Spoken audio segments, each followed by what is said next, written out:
ଦେଖ ଆଜି ଚାପ୍ଟର ଆମେ ଗତ କ୍ଲାସ୍ରେ ଗୋଟେ ଗତ କ୍ଲାସ୍ରେ ଆମେ ଇଣ୍ଟ୍ରୋ ଡିସ୍କସନ୍ କରିଥିଲେ ହେଲା। ଟୋଟାଲ ପେପର ଟୁର ଇଣ୍ଟ୍ରୋଡକ୍ସନ୍ ମାନେ ଗୋଟେ ବେସିକ୍ ଫାଉଣ୍ଡେସନାଲ୍ କୋର୍ସ ଗୋଟେ ବେସିକ୍ ଇଣ୍ଟ୍ରୋ କ୍ଲାସ୍ କରିଥିଲେ। ଟୋଟାଲ ହୋଲ୍ 12ଟାଙ୍କ ଚାପ୍ଟର କୋଉ ଭଳିଆ କେମିତି କ'ଣ ଅଛି ହେଲା।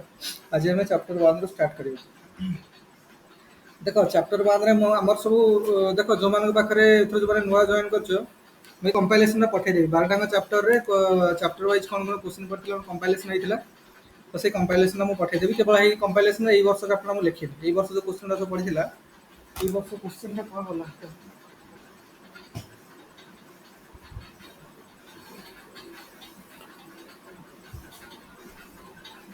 ଏଇ ବର୍ଷ କ୍ୱେଶ୍ଚିନ୍ ଗୁଡ଼ା କେବଳ ଅପଡେଟ୍ କରାହେଇନି। ବାକି 2019 ପର୍ଯ୍ୟନ୍ତ ସବୁ ଅଛି ହେଲା।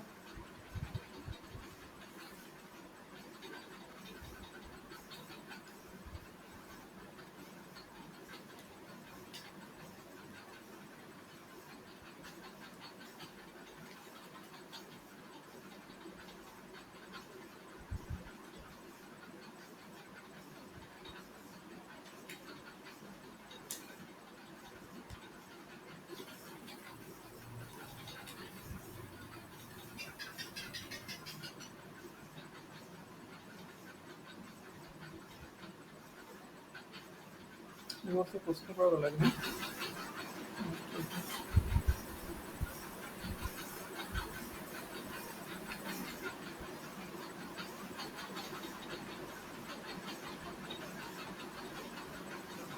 ଏଇ ବର୍ଷ ସୋସିଓଲୋଜି କ୍ୱେଶ୍ଚିନ୍ ଗୁଡ଼ା କ'ଣ ଗଲା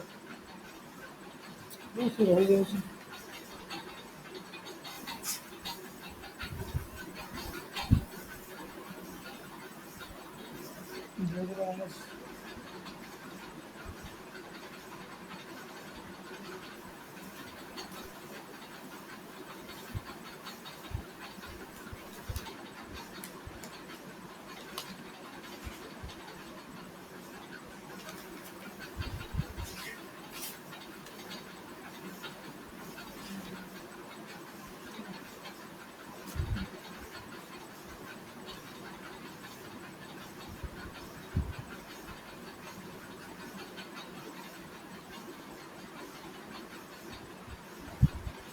ଦେଖ ଏଇ ବର୍ଷର କ୍ୱେଶ୍ଚିନ୍ କ'ଣ ପଡ଼ିଥିଲା ଏଇ ବର୍ଷ ଚାପ୍ଟର 1 ମୁଁ ଦେଖିବି ଦେବା 2020ରେ ପଡ଼ିଥିଲା। ଆଗ ସିଲାବସ୍ରେ କ'ଣ ଅଛି ଦେଖ। ଚାପ୍ଟର 1ରେ ସିଲାବସ୍ରେ ଲେଖା ହେଇଛି historical moorings of Indian society chapter 1 ହେଲା। Paper 2 traditional Hindu social organisation socio cultural dynamics through ages impact of Buddhism Islam and the west factors in continuity and change एतिक लिखा सिलेबस रे। क्वेश्चन गत थर कौन पड़ता देख गत थर पड़ता पेपर 1 रे कि पेपर 2 रे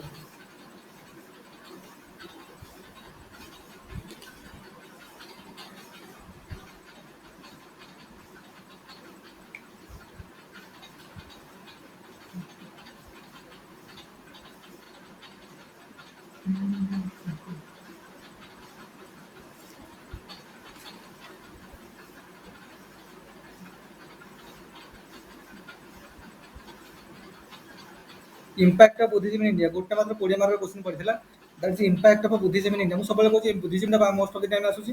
तो impact of Buddhism in India जो आम टॉपिक अच्छे ना impact of Buddhism Islam and west factor in continuity and change ए टॉपिकटा लिखाई से इम्पैक्ट ऑफ बुद्धिज्म पढ़ी पारे इम्पैक्ट ऑफ इस्लाम पढ़ी पारे इम्पैक्ट ऑफ वेस्ट पढ़ी पारे किंतु impact of Buddhism most of the time पकाउछ। तो बुद्धिज्म पढ़ी impact of Buddhism in India एटा पढ़ी केते मार्क रे कि एटा पढ़ी 20 मार्क रे हैला। 20 मार्क गत वर्ष पेपर 2 रे पकई तेणु से बुद्धिज्म प्राय पढ़ुचे देखा टे सब आ बाकी अलग इयर मानक कौन पड़ी देख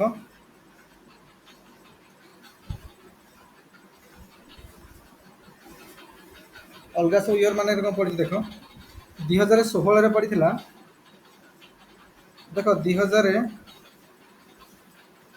2016 एटा सब वर्ष भी क्वेश्चन आसुनी चैप्टर 2016 आसला analytically discuss the impact of Buddhism on traditional socio cultural system of India.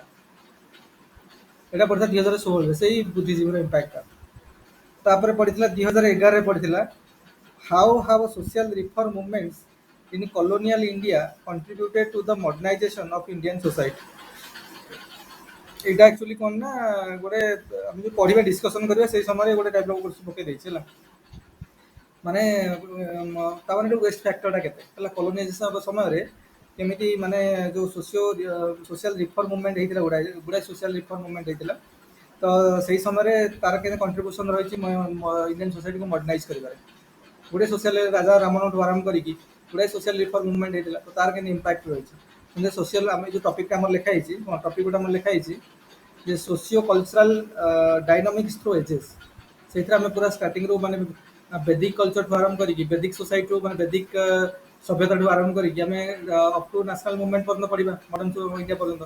ତ ବିଭିନ୍ନ ସମୟରେ ବିଭିନ୍ନ ବେଦିକ ସମୟରେ ଗୋଟେ ଇମ୍ପାକ୍ଟ ରହିଥିଲା। ଜୈନଜିମ୍ ବୁଦ୍ଧିଜିମ୍ର ଇମ୍ପାକ୍ଟ ସବୁ ତ ଆମର ନାହିଁ ଆମର ଖାଲି ବୁଦ୍ଧିଜିମ୍ଟା ଅଛି। ବୁଦ୍ଧିଜିମ୍ର ଇମ୍ପାକ୍ଟ ରହିଥିଲା। ତାପରେ ମିଡିଆଭାଲ ଇଣ୍ଡିଆକୁ ଆସିଲେ ଇସଲାମର ଇମ୍ପାକ୍ଟ ରହିଲା। ତାପରେ ଆମେ ଯେତେବେଳେ ନ୍ୟାସନାଲ ମୁଭମେଣ୍ଟ ପଢ଼ିବା ସେତେବେଳେ କାଫି ୟୁରୋପିଆନ୍ସ ମାନଙ୍କର ଇମ୍ପାକ୍ଟ ରହିଲା। ତାପରେ ଏହି ସମୟରେ ସୋସିଓ କଲଚରାଲ ଗୋଟେ ମୁଭମେଣ୍ଟ ହେଇଥିଲା। ତ ତାର କ'ଣ ଇମ୍ପାକ୍ଟ ରହିଛି ମଡର୍ଣ୍ଣାଇଜେସନ୍ କରିବାରେ ଟୋଟାଲ ଇଏଟାକୁ ଆମେ ପଢ଼ିବା ସେଇ ଟପିକ୍ଟାରେ। ତ ସେଇଟାକୁ ବେସ୍ କରି ଗୋଟେ 60 ମାର୍କ କ୍ୱେଶ୍ଚନ୍ 2011 ପକେଇ ଦେଇଥିଲେ ହେଲା। ତାପରେ discuss the factors that unite the Indian plural society. ଏଇଟା ବେସିକ୍ ଇଣ୍ଡିଆନ୍ ସୋସାଇଟିର ଯେଉଁ ଷ୍ଟଡ଼ିଟା କରାହେବ ସେଇଠୁ ଆଉ କ'ଣ ଏଇଟା ଗୋଟେ ପଡ଼ିଥିଲା। ତାପରେ impact of Buddhism on Indian society ପୁଣି 2006ରେ 20 ମାର୍କ ସେଇଟା ବାରମ୍ବାର ପଡ଼ୁଛି। ତାପରେ critically evaluate the impact of modern western society on the social structure of India. ତାମାନେ ୱେଷ୍ଟର୍ଣ୍ଣର ଇମ୍ପାକ୍ଟ କ'ଣ ରହୁଛି ସେଇଟା ହେଲା। 1997 ମସିହା 60 ମାର୍କରେ ପଡ଼ିଥିଲା। ତାପରେ how Buddhism help in establishing the Vedic dharma in India 1992 60 ମାର୍କରେ ପଡ଼ିଥିଲା। ତାପରେ Buddhism and Hindu social organisation ଏଇଟା 1991 20 ମାର୍କରେ ପଡ଼ିଥିଲା। କହିବାର ତାତ୍ପର୍ଯ୍ୟ ହେଲା ଯେ ମୋଷ୍ଟ ଅଫ୍ ଦି ଟାଇମ୍ସ ବୁଦ୍ଧିଜିମ୍ଟା ହିଁ ପକାଉଛନ୍ତି। ତେଣୁ ଆମେ ସବୁ ପଢ଼ିବା ବୁଦ୍ଧିଜିମ୍ ଉପରେ ଟିକେ ବେଶୀ ସ୍ପେଶାଲ ଫୋକସ୍ ରହିବ। ଏଥର ମୋତେ ଲାଗୁନି ଆସିବ ଏ ଚାପ୍ଟର କ୍ୱେଶ୍ଚନ୍। ତଥାପି ଯଦି ବାଇଚାନ୍ସ 20 ମାର୍କରେ ଗୋଟେ ପଳେଇ ଆସିଲା ତ ଆମେ ଡିସ୍କସନ୍ କରିଦେଇଥିଲେ ଆମକୁ ହେଲ୍ପ ହେବ। କିନ୍ତୁ ଏଇ ଚାପ୍ଟର ଫାଉଣ୍ଡେସନ୍ ଚାପ୍ଟରଟା ଅଲଗା ଚାପ୍ଟରକୁ ବୁଝିବାକୁ ଆମକୁ ଏଇଟା କ'ଣ ଗୋଟେ ଫାଉଣ୍ଡେସନ୍ ପକାଇବ। କାରଣ ଇଣ୍ଡିଆନ୍ ସୋସାଇଟିର ବେସିକ୍ ଡିସ୍କସନ୍ ଆମେ କରିବା ଏଥିରେ ହେଲା।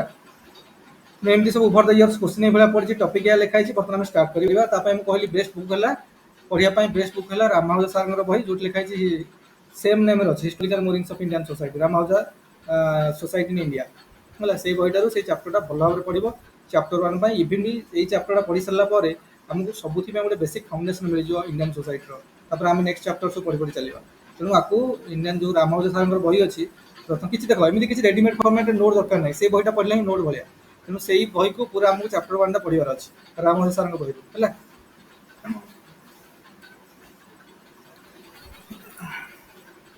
ମୁଁ ଯେଉଁ ଶୁଣାଯାଉଛି କିରେ ମୁଁ ଯାହା କହୁଛି ଶୁଣାଯାଉଛି ଠିକ୍ରେ?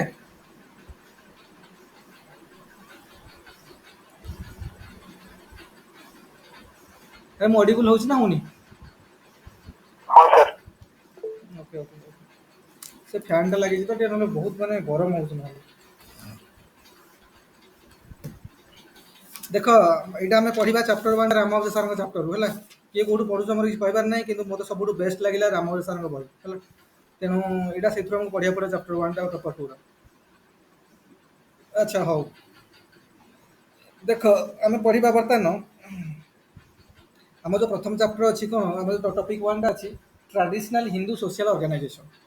ଟ୍ରାଡିସନାଲ ହିନ୍ଦୁ ସୋସିଆଲ ଅର୍ଗାନାଇଜେସନ୍ ତା ଉପରେ ଆମେ ବର୍ତ୍ତମାନ ଡିସ୍କସନ୍ କରିବା। ଆମର ସେଇଟା 3-4ଟା ଟପିକ୍ ଅଛି ଫାର୍ଷ୍ଟ ଚାପ୍ଟରରେ। ତ ସେଇଟା ଡିସ୍କସନ୍ କରିବା ଟ୍ରାଡିସନାଲ ହିନ୍ଦୁ ସୋସିଆଲ ଅର୍ଗାନାଇଜେସନ୍। ଦେଖ ଆମର ଷ୍ଟାର୍ଟିଂରୁ ଯେତେବେଳେ ଦେଖିବ ଆମେ ଆମ ଇଣ୍ଡିଆନ୍ ସୋସାଇଟି ଆମର ତ ଜାଣିଛେ ଆମେ ମାନେ ଆମର ଯେଉଁ ଷ୍ଟାର୍ଟ ହେଲା ମାନେ କ'ଣ ଆମର ଯେଉଁ ମାନେ କ'ଣ ସିନ୍ଧୁ ସଭ୍ୟତାଠୁ ଆରମ୍ଭ କରିକି ସିନ୍ଧୁ ଘାଟି ସଭ୍ୟତା ବା ସିନ୍ଧୁ ସଭ୍ୟତାଠୁ ଆରମ୍ଭ କରିକି ଗ୍ରାଜୁଆଲି ତାପରେ ବେଦିକ ସିଭିଲାଇଜେସନ୍ ପ୍ରଥମେ କ'ଣ ମାନେ ହରପ୍ପା ମହେଞ୍ଜୋଦାରୋ ତାପରେ ଆମର ଆସିଗଲା କ'ଣ ମାନେ ବେଦିକ ସିଭିଲାଇଜେସନ୍ ତାପରେ ଜୈନଜିମ୍ ବୁଦ୍ଧିଜିମ୍ ଗୋଟେ ଗ୍ରେଟର ଫୋର୍ସ ହେଇକି କାଫି ଇମ୍ପାକ୍ଟ ରହିଲା ଇଣ୍ଡିଆନ୍ ସୋସାଇଟିରେ। ତାପରେ ଗ୍ରାଜୁଆଲି ମହାଜନପଦ ଇଏ ଫିଏ ହେଇ ତାପରେ ମୁସଲିମ ମାନେ ଆସିଲେ ମୁସଲିମମାନଙ୍କ ଇଭେଣ୍ଟ ହେଲା। ତ ଗ୍ରାଜୁଆଲି ୟୁରୋପିଆନ୍ ମାନେ ଆସିଲେ ଏମିତି ପୁରା ଷ୍ଟ୍ରକ୍ଚର ଆମ ଇଣ୍ଡିଆନ୍ ସୋସାଇଟିର ବିଭିନ୍ନ ସମୟରେ ଭିନ୍ନ ଭିନ୍ନ ଗ୍ରୁପର ଲୋକମାନଙ୍କର ଇମ୍ପାକ୍ଟ କାଫି ରହିଛି ଇଣ୍ଡିଆନ୍ ସୋସାଇଟିରେ ବୁଝିଲା। ତେଣୁ ପର୍ଟିକୁଲାରଲି ଆମେ ଯେତେବେଳେ ଏଇ ଚାପ୍ଟରଟା ପଢ଼ୁଛନ୍ତି ଚାପ୍ଟର 1ଟା ଯେଉଁଠିକି ଆମର ଗୋଟେ ବେସିକ୍ ଇଣ୍ଡିଆନ୍ ସୋସାଇଟିର ଗୋଟେ ବେସିକ୍ର ମାନେ ଡେଭଲପମେଣ୍ଟ ଗୋଟେ ବେସିକ୍ କ'ଣ ଫାଉଣ୍ଡେସନ୍ କଥା ଆମେ ଚିନ୍ତା କରୁଛନ୍ତି ସେ ସମୟରେ କେମିତି ଆମେ ପଢ଼ିବା ଦେଖ ତ ଯେତେବେଳେ ଆମେ ହିନ୍ଦୁ ଆମର ବେଦିକ ସମାଜର କଥା ଆମେ ଷ୍ଟାର୍ଟ କରିବା, ବେଦିକ ସଭ୍ୟତା, ବେଦିକ ସିଭିଲାଇଜେସନ, ସେଇଠି ଦେଖିବ ତ ଷ୍ଟାର୍ଟିଂରୁ ଆମେ ଯେତେବେଳେ ସୋସାଇଟି କ'ଣ କି ଗ୍ରାଜୁଆଲି ସୋସାଇଟି ସିମ୍ପଲର ସୋସାଇଟିରୁ ଗ୍ରାଜୁଆଲି ବଢ଼ି ବଢ଼ି ବଢ଼ି ବଢ଼ି କମ୍ପ୍ଲେକ୍ସ ବା ମଡର୍ଣ୍ଣ ସୋସାଇଟିରେ ଆସିକି ପହଞ୍ଚିଛି। ବର୍ତ୍ତମାନ ଆମେ ଯେଉଁ ଆଜି ଇଣ୍ଡିଆନ୍ ସୋସାଇଟିରେ ପହଞ୍ଚିଛନ୍ତି, ଏଇଟା ଥୋଡ଼ି ଏଇଭଳି ଆଗରୁ ଥିଲା। ତ ଗ୍ରାଜୁଆଲି ରିଫର୍ମ ହେଇ ହେଇ ହେଇ ହେଇ ହେଇ ହେଇ ଆମେ ବର୍ତ୍ତମାନ ସମୟରେ ଆସିକି ପହଞ୍ଚିଛନ୍ତି। ତ ଷ୍ଟାର୍ଟିଂରୁ ଇଣ୍ଡିଆନ୍ ସୋସାଇଟି ବହୁତ ସିମ୍ପଲର ସୋସାଇଟି ଥିଲା। ଯେମିତି ଆମେ ପଢ଼ୁଥିଲେ କ'ଣ ମାନେ ଡରଖାଇମଙ୍କ କଥା, ଯେମିତି ଡରଖାଇମ ତାଙ୍କ ଯେଉଁ ମାନେ ଲେଖିଛନ୍ତି ଫଙ୍କସନାଲିଜିମର ପର୍ସପେକ୍ଟିଭରେ ଲେଖିଛନ୍ତି କ'ଣ ମାକ୍ରୋ ଭ୍ୟୁ ମାନେ ସବୁ ସିମ୍ପଲର ସୋସାଇଟିକୁ ସେ ଷ୍ଟଡି କରିକି ଲେଖିଛନ୍ତି। ବେଶୀ କମ୍ପ୍ଲେକ୍ସ ହେଇଗଲା ମାନେ ଆମେ ମାଇକ୍ରୋ ଲେଭେଲକୁ ପଳେଇ ଆସୁଛନ୍ତି, ଜିନିଷକୁ ମାଇକ୍ରୋ ଲେଭେଲର ଆନାଲିସିସ୍ ଦରକାର। କିନ୍ତୁ ଷ୍ଟାର୍ଟିଂରୁ ଏତେ ମାଇକ୍ରୋ ଲେଭେଲର ଆନାଲିସିସ୍ ନଥିଲା। ସେତେବେଳେ ଲୋକ ମାନେ ଯେଉଁ ଟ୍ରାଡିସନାଲ ହିନ୍ଦୁ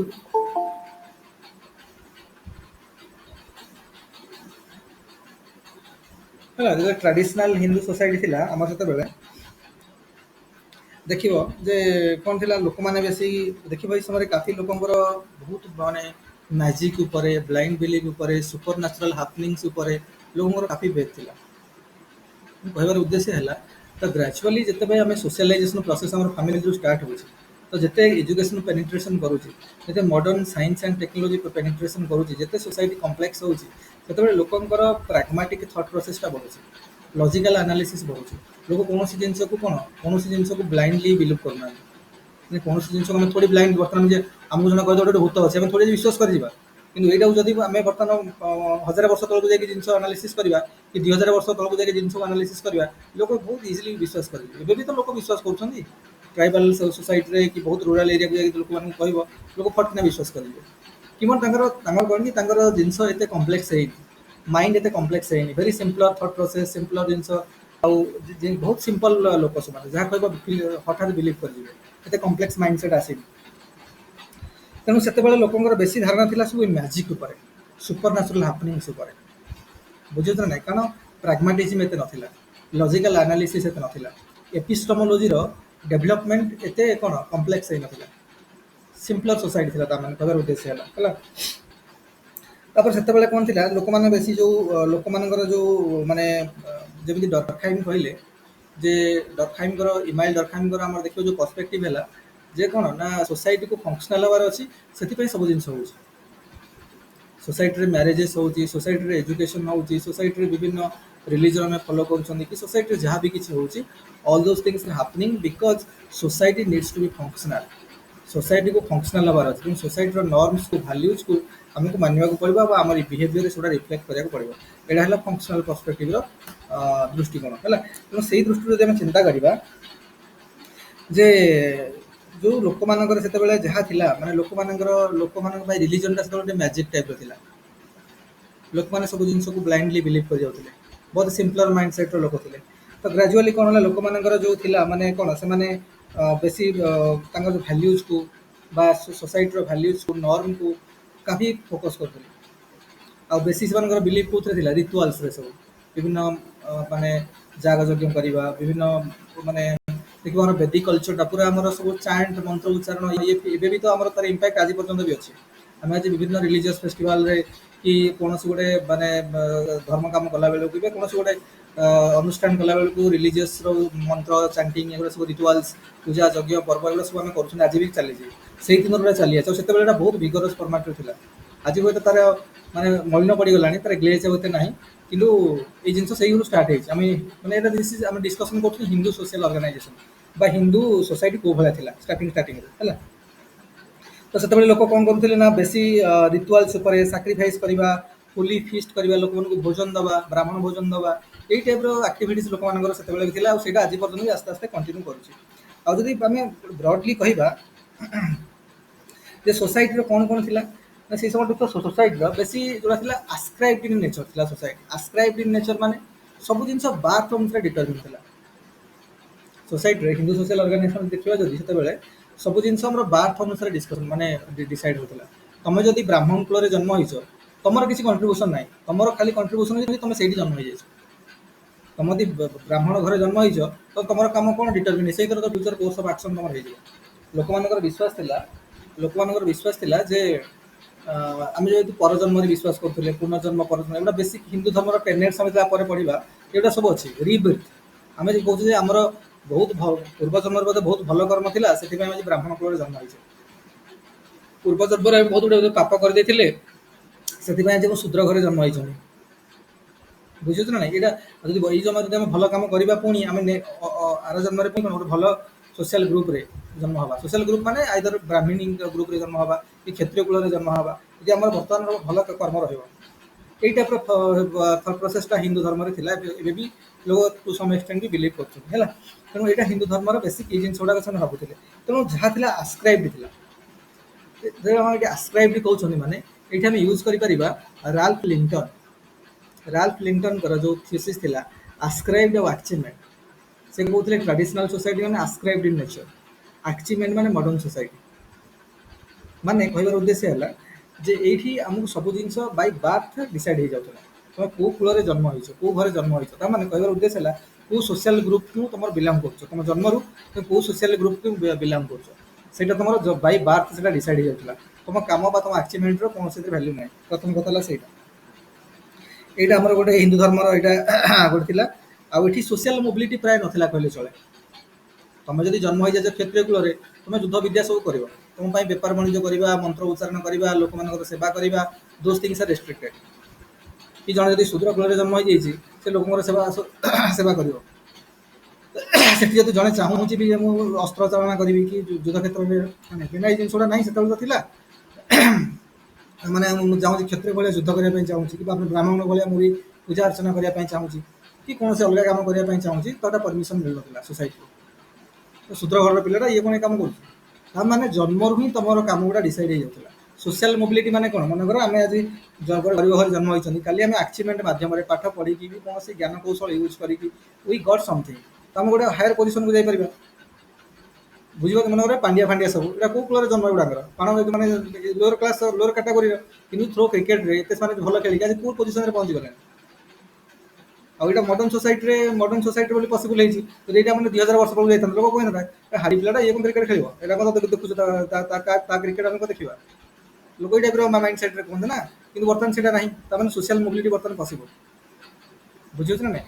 ତେଣୁ ଜିନିଷ ହେଲା କ'ଣ ନା ଆଚିଭମେଣ୍ଟର କୌଣସି ସେତେବେଳେ ଟ୍ରାଡିସନାଲ ହିନ୍ଦୁ ସୋସାଇଟିରେ ଆଚିଭମେଣ୍ଟକୁ କିଛି ଫୋକସ୍ କରାଯାଉନଥିଲା।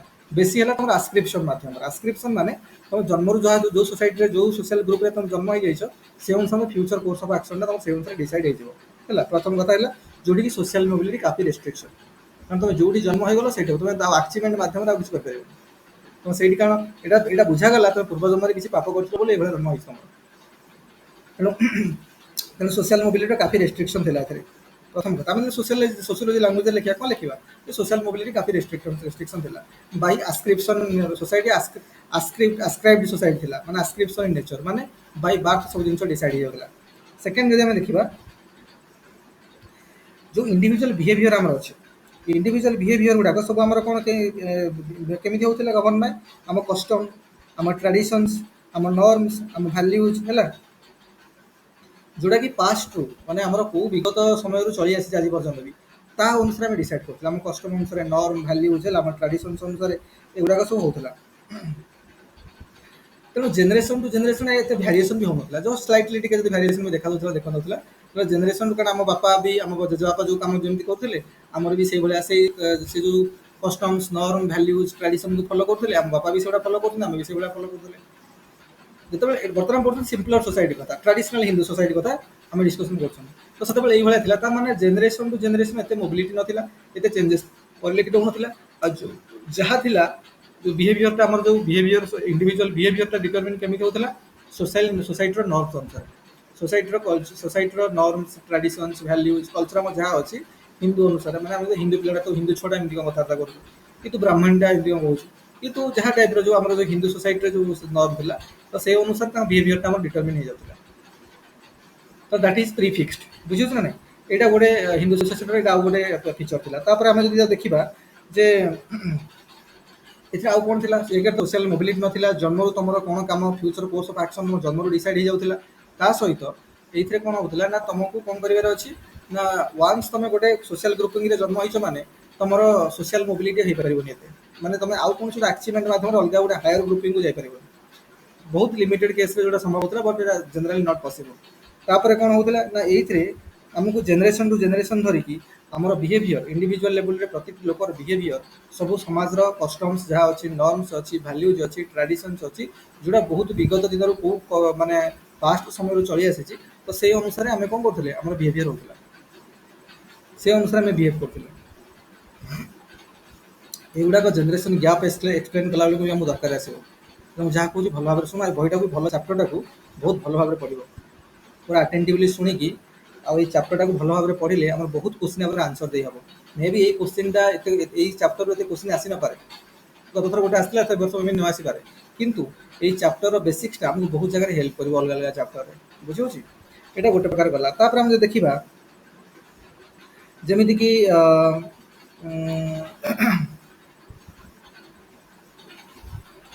तापर एठी कौन थिला ना जो सोशल इंटरेक्शन थिला सोशल इंटरेक्शन सब based on hierarchy social organisation है सोशल इंटरेक्शन है ये सब प्रेडिक्टेबल थिला प्रेडिक्टेबल थिला माने कौन मन कर तुम गोटे शूद्र सोशल ग्रुपिंग तुम शूद्र मु सोशल ग्रुपिंग ब्राह्मीण मु सोशल ग्रुपिंग क्षत्रिय जड़े सोशल ग्रुपिंग शूद्र जो ये टाइप अच्छी तुम प्रेडिक्टेबल तुम फ्यूचर कोर्स ऑफ एक्शन कौन हम जन शूद्र घर जन्म होती से कि कम कर मतलब फास्ट को आम तार कौन एक्सपेक्ट करवा ये लोक मान सेवा शुश्रूषा कर कि लोक मान जमापटा धुआ धुई आरम्भ कर विभिन्न जो कम अच्छी मानने कम गुड़ा मैंने करेंगे तेणु क्षत्रिय कूल जन्म होती है कौन एक्सपेक्ट करवा ये जाकि बड़ युद्ध क्षेत्र में पार्टिसिपेट कर ब्राह्मणी घर जन्म होती कौन एक्सपेक्ट करा ये नो डाउट जैकि पूजा अर्चना विभिन्न प्रकार मंत्र उच्चारण यू जिन कर कौन एगुड़ाक बेस प्रेडिक्टेबल थी आज मन क्षत्रिय कूल जन जन्म होती जब आज ब्राह्मण घर जन्म है सी कौन कर थोड़ी आम जाने कारण से पढ़ला पाठ पढ़ी कौन अचिवमेंट करी जगह पहुँच आम जाना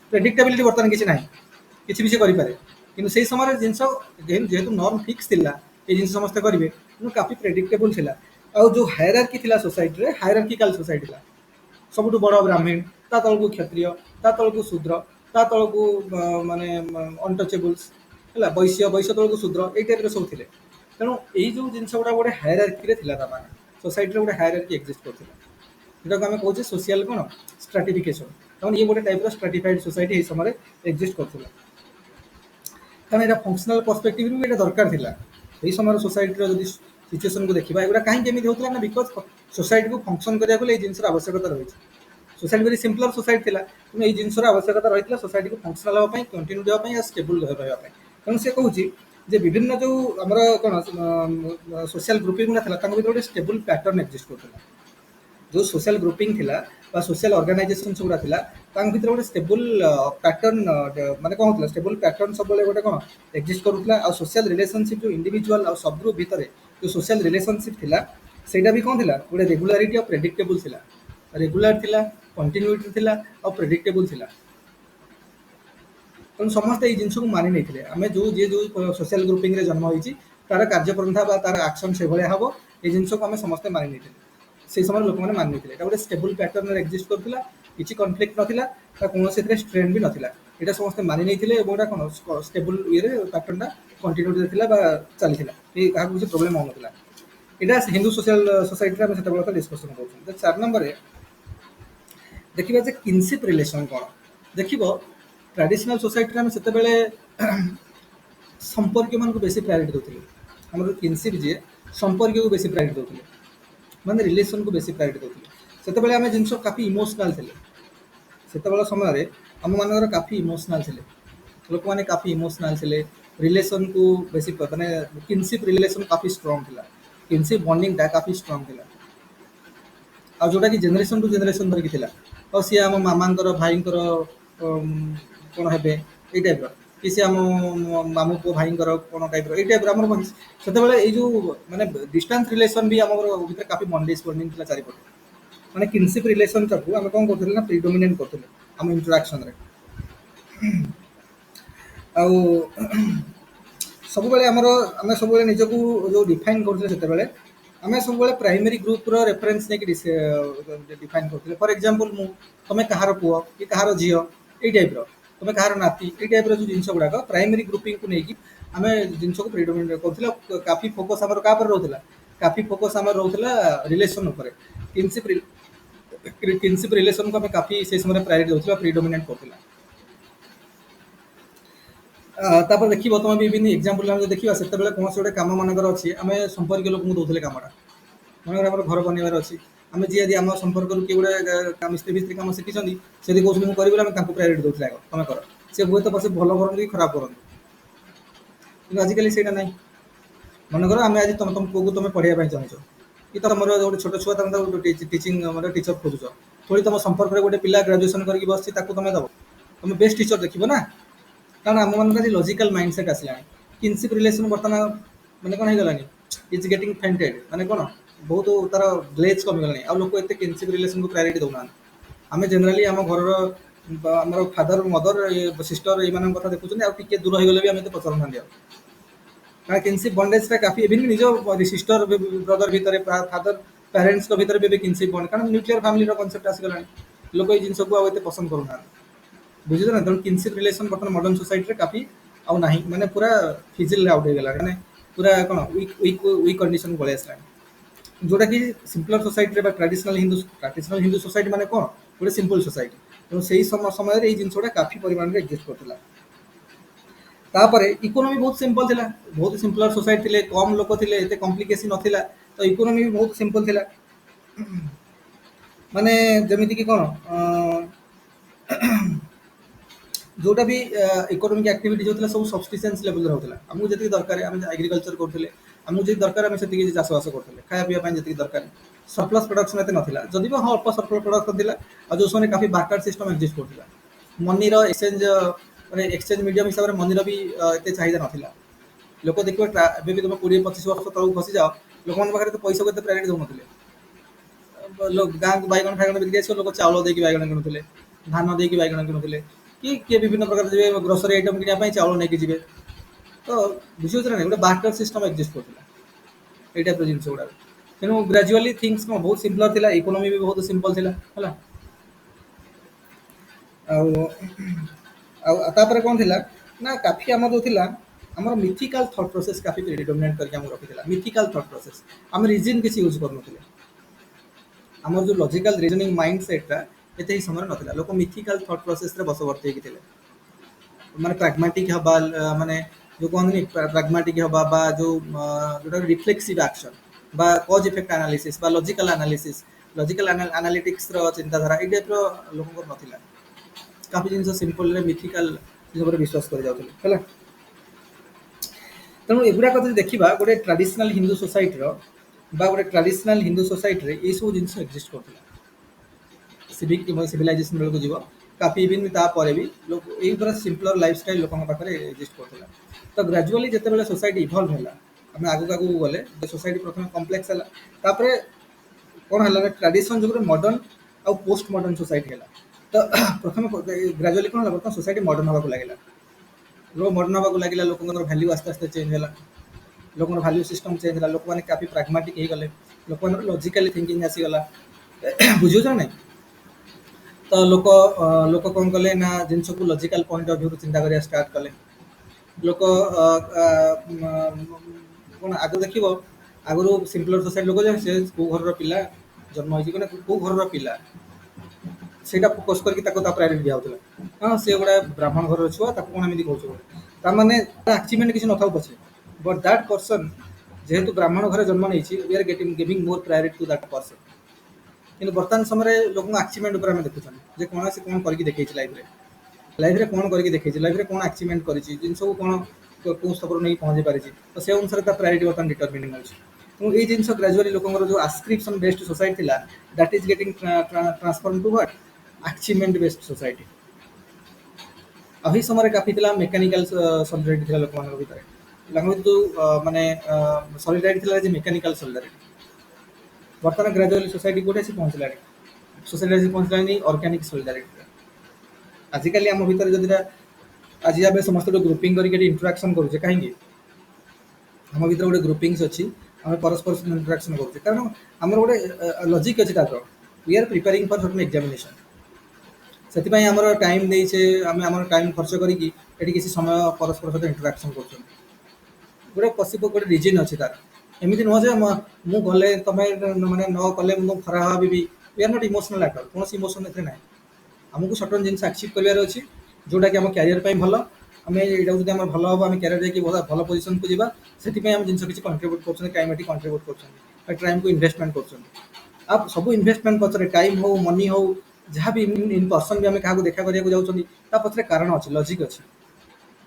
ଜିନିଷକୁ ଇମୋସନାଲି ଆମେ ଆଜିକାଲି କରୁନାହାନ୍ତି ବା କିଛି ଲୋକ କରୁଛନ୍ତି that is to some extent very rare but most of the ଆମ ସୋସାଇଟିରେ ବର୍ତ୍ତମାନ ରିଜିନ୍ ଆସିଗଲାଣି ଲୋକ ଲଜିକ୍ ଚିନ୍ତା କରିକି କରୁଛନ୍ତି ହେଲା। ତେଣୁ ଏଇସବୁ ଜିନିଷ ଯେତେବେଳେ ହେଲା ତ କ'ଣ ହେଲା ଗ୍ରାଜୁଆଲି ଯେ ସୋସାଇଟି ପ୍ରୋଗ୍ରେସ୍ ହେଲା ସାଇନ୍ସ ଆଣ୍ଡ ଟେକ୍ନୋଲୋଜିର ଡେଭଲପମେଣ୍ଟ ହେଲା ଇଣ୍ଡଷ୍ଟ୍ରିଆଲ ରିଭଲ୍ୟୁସନ୍ ପରେ 19th ସେଞ୍ଚୁରୀ ଯେତେବେଳେ ଇଣ୍ଡଷ୍ଟ୍ରିଆଲ ରିଭଲ୍ୟୁସନ୍ ୟୁରୋପରେ ହେଇଗଲା ଇଂଲଣ୍ଡରେ ତ କାଫି ସାଇନ୍ସ ଆଣ୍ଡ ଟେକ୍ର ମାନେ ପ୍ରିଡୋମିନେଟ୍ କରିଗଲା ପୁରା ୱାର୍ଲଡକୁ। ଲୋକମାନଙ୍କ ଭିତରେ ପ୍ରାଗ୍ମାଟିଜିମ୍ ଡେଭଲପ୍ କରିଗଲା ଲଜିକ୍ ଆସିଲା ଲୋକ ଆନାଲିସିସ୍ କରିବା ଷ୍ଟାର୍ଟ କଲେ କଜ୍ ଇଫେକ୍ଟ ଆନାଲିସିସ୍ କଲେ ଏଇଟା କଲେ କ'ଣ କନସିକ୍ୱେନ୍ସେସ୍ ହେବ ତା ଉପରେ ଚିନ୍ତା କଲେ ବ୍ଲାଇଣ୍ଡଲି ୱିଦାଉଟ୍ ରିଜିନ୍ କୌଣସି ଜିନିଷକୁ ଗ୍ରହଣ କରିବାକୁ ଲୋକ ରାଜି ହେଲେନି। ଲୋକଙ୍କର ଥଟ୍ ପ୍ରୋସେସ୍ ଚେଞ୍ଜ ହେଇଗଲା ଲୋକମାନେ ପଢ଼ିବା କରିକି ଶିଖିଥିଲେ ନ୍ୟୁ ଟେକ୍ନୋଲୋଜି ସହିତ ନୂଆ ନୂଆ ନ୍ୟୁ ଏଜ୍ର ଲର୍ଣ୍ଣିଂ ସହିତ ଲୋକଙ୍କର ପରିଚିତ ହେଲା। ଲୋକ ଗ୍ରାଜୁଆଲି କ'ଣ ଡେଭଲପ୍ଡ ହେଲେ ମେଣ୍ଟାଲି ଡେଭଲପ୍ଡ ହେଲେ ଫାଇନାନ୍ସିଆଲି ଡେଭଲପ୍ଡ ହେଲେ ସୋସିଆଲି ଷ୍ଟ୍ରଙ୍ଗ ବନିଲେ ତ ଗ୍ରାଜୁଆଲି ସୋସାଇଟି ଚେଞ୍ଜ ହେଲା। ତ କ'ଣ ହେଲା ଯୋଉଟା ଦିନେ ଟ୍ରାଡିସନାଲ ସୋସାଇଟିର ଯୋଉ ଫିଚର ଗୁଡ଼ା ଆମେ ପଢ଼ିଲେ ବର୍ତ୍ତମାନ now that is change to different segment ଗୋଟେ ଅଲଗା ଟାଇପ୍ର ମଡର୍ଣ୍ଣ ସେଗମେଣ୍ଟରେ ପହଞ୍ଚିଲା। ଦେଖ ଏଇ ଯେଉଁ ଜିନିଷକୁ ବହୁତ ସୋସିଓଲୋଜିଷ୍ଟ ମାନେ ଚିନ୍ତା କରିଛନ୍ତି ବା ଏ ବିଷୟରେ ଡିସ୍କସନ୍ କରିଛନ୍ତି କିନ୍ତୁ ସବୁଠୁ ଯିଏ ପ୍ରିଡୋମିନେଣ୍ଟ ଲୋକ ଅଛନ୍ତି ଯେଉଁଟା ରାମାଗୋ ସାରଙ୍କ ବହିରେ ଲେଖା ହେଇଛି ତାଙ୍କ ନାଁ ହେଉଛି କ'ଣ କି ଷ୍ଟୁଆର୍ଟ ହଲ୍ ହେଲା। ଆମେ କିଛି କିଛି କ'ଣ କରିବା ନା କିଛି କିଛି ସୋସିଓଲୋଜିଷ୍ଟଙ୍କ ନାଁ ମନେ ରଖିଦେଇଥିଲେ ଆମେ ପରୀକ୍ଷା ଖାତାରେ ତାଙ୍କ ନାଁ ଲେଖିବାକୁ ପଡ଼ିବ ଆକର୍ଡିଂ ଟୁ ଷ୍ଟୁଆର୍ଟ ହଲ୍ ମନେକର ଏଇ ଟାଇପ୍ର କିଛିଟା ନାଁ ମନେ ରଖିବାକୁ ପଡ଼ିବ ଆଟଲିଷ୍ଟ ଜଣେ ଦୁଇ ଜଣ ନାଁ ସବୁ ମନେ ରଖିବାକୁ ପଡ଼ିବ। ତେଣୁ ଷ୍ଟୁଆର୍ଟ ହଲ୍ଙ୍କ କହିବା କଥା ହେଲା ସିଏ କ'ଣ କଲେ ଯେ ମଡର୍ଣ୍ଣ ସୋସାଇଟିର 6ଟା ଡିଷ୍ଟିଙ୍କ୍ଟ କ୍ୟାରେକ୍ଟରିଷ୍ଟିକ୍ସ ଏଇଟା ଆମେ ବର୍ତ୍ତମାନ ଯେଉଁ ଆମେ ପଢ଼ୁଥିଲେ ଏସବୁ ଆନିସେଣ୍ଟ ସୋସାଇଟିର ବା ସିମ୍ପଲର ହିନ୍ଦୁ ସୋସିଆଲ ଅର୍ଗାନାଇଜେସନ୍ସର ହିନ୍ଦୁ ସୋସାଇଟିର ଆନିସେଣ୍ଟ ଆଣିଥିଲା ଟ୍ରାଡିସନାଲ ହିନ୍ଦୁ ସୋସାଇଟିର କ୍ୟାରେକ୍ଟର୍ସ ଗୁଡ଼ା ଆମେ ଦେଖୁଛୁ କେଉଁ ଭଳିଆ। ବର୍ତ୍ତମାନ ଇଏ ଦେଖିଲେ ଯେତେବେଳେ ସୋସାଇଟି ମଡର୍ଣ୍ଣ ହେଇଗଲା ମଡର୍ଣ୍ଣ ହିନ୍ଦୁ ସୋସାଇଟିର ବର୍ତ୍ତମାନ କ'ଣ କ'ଣ କ୍ୟାରେକ୍ଟରିଷ୍ଟିକ୍ ଦେଖାଦେଲା ଲୋକମାନେ କେମିତି ଚେଞ୍ଜ ହେଇକି କେଉଁଠି ଆସି ପହଞ୍ଚିଗଲେ ସେ 6 ପ୍ରକାର ଫିଚର ଆଇଡେଣ୍ଟିଫାଏ କଲେ। ପ୍ରଥମ ହେଲା ଯେ ଲୋକମାନେ କ'ଣ କଲେ ନା ରିଲିଜନର ଡିକ୍ଲାଇନ୍ ହେବା ଷ୍ଟାର୍ଟ ହେଲା। ରିଲିଜନର ଡିକ୍ଲାଇନ୍ ହେବା ଷ୍ଟାର୍ଟ ହେଲା ଲୋକମାନଙ୍କ ପାଖରେ କ'ଣ ହେଲା ଗୋଟେ ସେକୁଲାର ମ୍ୟାଟେରିଆଲିଷ୍ଟିକ୍ କଲଚର ଡେଭଲପ୍ କଲା। ସେକୁଲାର ମ୍ୟାଟେରିଆଲିଷ୍ଟିକ୍ କଲଚର ଲୋକମାନେ କହିଲେ କିଏ ହିନ୍ଦୁ କିଏ ମୁସଲିମ କିଏ ବ୍ରାହ୍ମୀ କିଏ ଖ୍ରୀଷ୍ଟିଆନ କିଏ କ'ଣ ଯୀଶୁ କିଏ ବୁଦ୍ଧିଷ୍ଟ ତ ଏଇସବୁ ଜିନିଷ ଲୋକମାନଙ୍କ ପାଖରେ ଲୋକ ଆଉ ଏତେ ଆପରେ ବେଶୀ ପ୍ରାୟୋରିଟି ଦେଲେଣି। ଲୋକଙ୍କର ବେଶୀ ରହିଲା କ'ଣ ସେକୁଲାରିଜିମ୍ ସବୁ ଧର୍ମ ସମନ୍ୱୟ ସମସ୍ତଙ୍କର ସିମିଲାର ସେମ୍ ଏକ୍ଜିଷ୍ଟେନ୍ସ ଅଛି ଇକ୍ୱାଲ୍ ରେସ୍ପେକ୍ଟ ଅଛି ମ୍ୟୁଚୁଆଲ୍ କୋ ଏକ୍ଜିଷ୍ଟେନ୍ସ ହେବା ଦରକାର। ଆଉ ଲୋକ ମ୍ୟାଟେରିଆଲିଷ୍ଟିକ୍ ସେକୁଲାରିଜିମ୍ ଉପରେ ମ୍ୟାଟେରିଆଲିଷ୍ଟିକ୍ ସେକୁଲାରିଜିମ୍ ମିନ୍ସ ଆମକୁ ସବୁବେଳେ ମ୍ୟାଟର ଉପରେ ବେଶୀ ଫୋକସ୍ କଲେ ଆମେ ୟାର secular focusing on matter. Matter means asset ଯୋଉଟାକ ଆସେଟ୍ ଫିଜିକାଲ୍ ଆସେଟ୍ ଉପରେ ଆମର କାଫି ରହିଲା ନିଗା ରହିଲା। ଆମକୁ ଲକ୍ଜରୀ ପାଇଁ ଲୋକ ଆମେ ବିଭିନ୍ନ ପ୍ରକାର ମନେକର କାର୍ ଆମେ କିଣିଲେ ବାଇକ୍ କିଣିଲେ ଘର ବନେଇଲେ ବୁଝିଛ ନାହିଁ ବିଭିନ୍ନ ପ୍ରକାର ଇକ୍ୱିପମେଣ୍ଟ ସାଇଣ୍ଟିଫିକ୍ ଇକ୍ୱିପମେଣ୍ଟ ସବୁ ଟେକ୍ ବେସ୍ଡ ଇକ୍ୱିପମେଣ୍ଟ ଆମେ କିଣିଲେ ପଙ୍ଖାଠୁ ଆରମ୍ଭ କରିକି ସବୁ ତ ଟେକ୍ନୋଲୋଜି ନା ଗାଡ଼ି ଭେହିକିଲ୍ଠୁ ଆରମ୍ଭ କରିକି ସବୁ ଜିନିଷ ଟେଲିଭିଜନ ସେଟ୍ ଯାହା ବି ଲ୍ୟାପଟପ୍ କମ୍ପ୍ୟୁଟର ଯାହା ବି ଆମେ ସବୁ ୟୁଜ୍ କରୁଛନ୍ତି ସବୁଗୁଡ଼ା କ'ଣ ମ୍ୟାଟେରିଆଲିଷ୍ଟିକ୍ ରିସୋର୍ସେସ୍ ଗୁଡ଼ା ଫିଜିକାଲ୍ ଆସେଟ୍ ଗୁଡ଼ା ବା ମ୍ୟାଟେରିଆଲିଷ୍ଟିକ୍ ଆସେଟ୍ ଗୁଡ଼ାକ ଆମର ଫୋକସ୍ ଆ ଉପରେ ରହିଲା। ବର୍ତ୍ତମାନ ଆମର ଫୋକସ୍ ସେକୁଲାରିଜିମ୍ ଉପରେ ରହିଲା। ଆମେ ଗୋଟେ ପର୍ଟିକୁଲାର ଧର୍ମକୁ ବିଲଙ୍ଗ କରିକି ଆମେ କେବଳ ତା ଗୁଣ କୀର୍ତ୍ତନ କରିବା କଲେନି ଆମେ ସମସ୍ତଙ୍କର ଠିକ୍ ଅଛି ସମସ୍ତଙ୍କର ଇକ୍ୱାଲ୍ ଏକ୍ଜିଷ୍ଟେନ୍ସ ଅଛି ସବୁ ଧର୍ମର ଯେଉଁ ମେନ୍ ଥିମ୍ ସବୁ ସେମ୍ ସବୁ ଧର୍ମ ଗୋଟେ ଯେଉଁ ଫିଲୋସଫି ଅଛି ସବୁ ଗୋଟେ ଜିନିଷକୁ ସମସ୍ତେ ପଏଣ୍ଟ କରୁଛନ୍ତି। ତେଣୁ ସମସ୍ତଙ୍କର ଇକ୍ୱାଲ୍ ରେସ୍ପେକ୍ଟ ଅଛି ଇକ୍ୱାଲ୍ କୋ ଏକ୍ଜିଷ୍ଟେନ୍ସ କରିବା ନିହାତି ଦରକାର ଏଇ ଟାଇପ୍ର ମାଇଣ୍ଡ ସେଟ୍ ଡେଭଲପ୍ କଲା। ତାପରେ ଆସିଲା ଆମର ଯେଉଁ ଫ୍ୟୁଡାଲ୍ ଇକୋନୋମି ଥିଲା ଫ୍ୟୁଡାଲ୍ ଇକୋନୋମିକା ବେଷ୍ଟ ଆମର କ'ଣ ଫ୍ୟୁଡାଲ୍ ଇକୋନୋମି ଥିଲା ଆମର ସିମ୍ପଲର ସୋସାଇଟିକି ଯିବା କାଲମାସଙ୍କ ଟାଇମ୍ରେ ଆମେ ପଢ଼ିଥିଲେ ଯେ ପ୍ରଥମେ କ'ଣ ଥିବ ପ୍ରଥମେ ଥିଲା ଆନିସେଣ୍ଟ କମ୍ୟୁନିଜିମ୍ ଥିଲା अरे ट्राडिशनल जोटा आम कहते प्रिमिटिव कम्युनिज्म थिला तापर आनिसेंट सोसाइटी आसिला जोटा मास्टर और स्लेव रिलेशनशिप आसिला तापर फ्यूडल सोसाइटी आसिला फ्यूडल सोसाइटी रे कोन हेले लॉर्ड और सर्फ हेले तेणु फ्यूडल जो ये तो सिंपलर सोसाइटी गुड़ाक तेणु ये जो सिंपलर सोसाइटी थिला जो फ्यूडल सोसाइटी जो इकोनॉमी थिला that is getting change now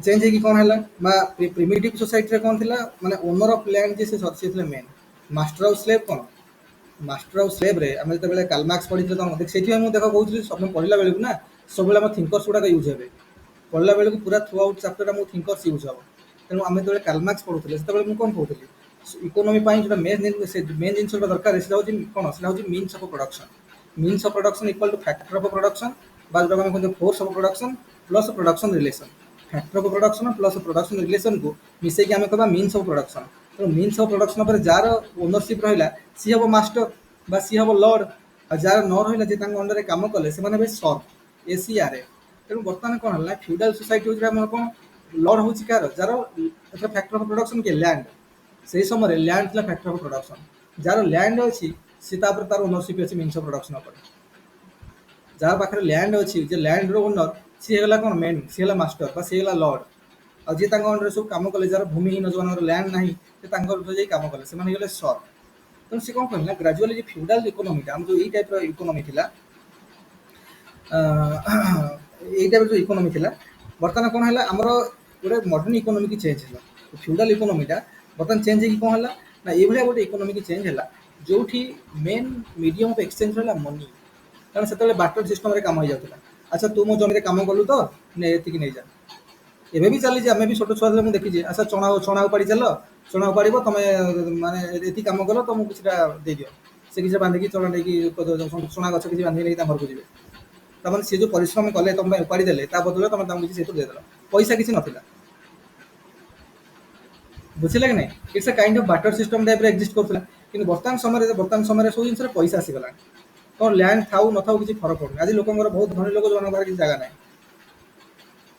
लोक पैसा कारण बैंक अकाउंट पैसा अच्छी लोक इवन जमी बाड़ी बिकी देकी बैंक अकाउंट नहीं रखुन जो कल्टिवेशन करना जो लोक ना बुझाबुझी करने तो से एत बार किए पड़ी सब बिकी सब पैसा नहीं बैंक रखिदे लोक कौन बर्तमान जानले मनीटा गोटे आसेट होगा बर्तमान आ मनीटा सब आम पाखे पैसा थी किसी भी करें ना कल आम कौन आवश्यकता अच्छी कौन कमोडिटी कौन सर्विस आवश्यकता पड़ो we can get that by exchanging some amount of money तेणु जोटा कि फ्यूडाल इकोनोमीटा बर्तमान कौन ये सोसाइटी पहुँची गला जो मीडियम ऑफ एक्सचेंज मनी होगा आज हमारे मीडियम ऑफ एक्सचेंज मनी ना सब जिन मनी मनी मनिटरी टर्म देखो आम कह तुम कल कह अच्छा कल तुम मन कर कह कौन हम ऑफिसर हम के दरमा लोक स्थानीय पचार तुम कह तुम कौन कर बिजनेस तार के मासक हो मासक 10 लाख इनकम कर लोक से तो 10 लाख इनकम कला मैंने हिज मोर सक्सेसफुल दान कारण से बेसी पैसा मीडियम ऑफ एक्सचेंज बेसी क्रिएट कर तुम अपेक्षा कारण बर्तमान सोसाइटी सब जिन टर्म्स ऑफ मनी इभालुएट कर आम इंटेलेक्चुअल आसेट को बर्तमान आम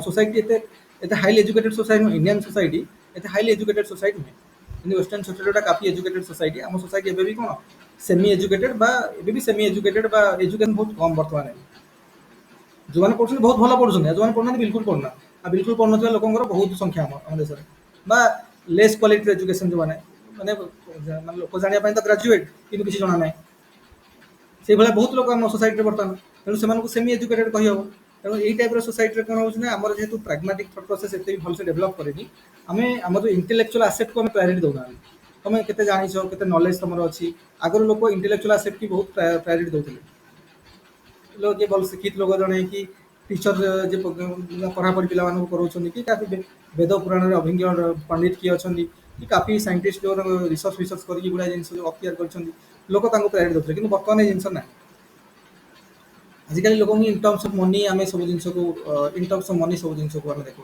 तो मुझे देखुली कौन छत्तीसगढ़ गवर्नमेंट गोटे यूट्यूबर गुड़ा सब आम्बासाडर बनाऊँ यूट्यूबर जोड़ा 10th पास करके नाच तमसा गाना देखे यूट्यूब मैंने जो मिलियन मिलियन फॉलोअर कर सब ब्रांड आम्बासाडर कर कौन से पपुलार गला पर्टिकुलर जिन ब्रांड आम्बासाडर कर छाड़ू बर्तमान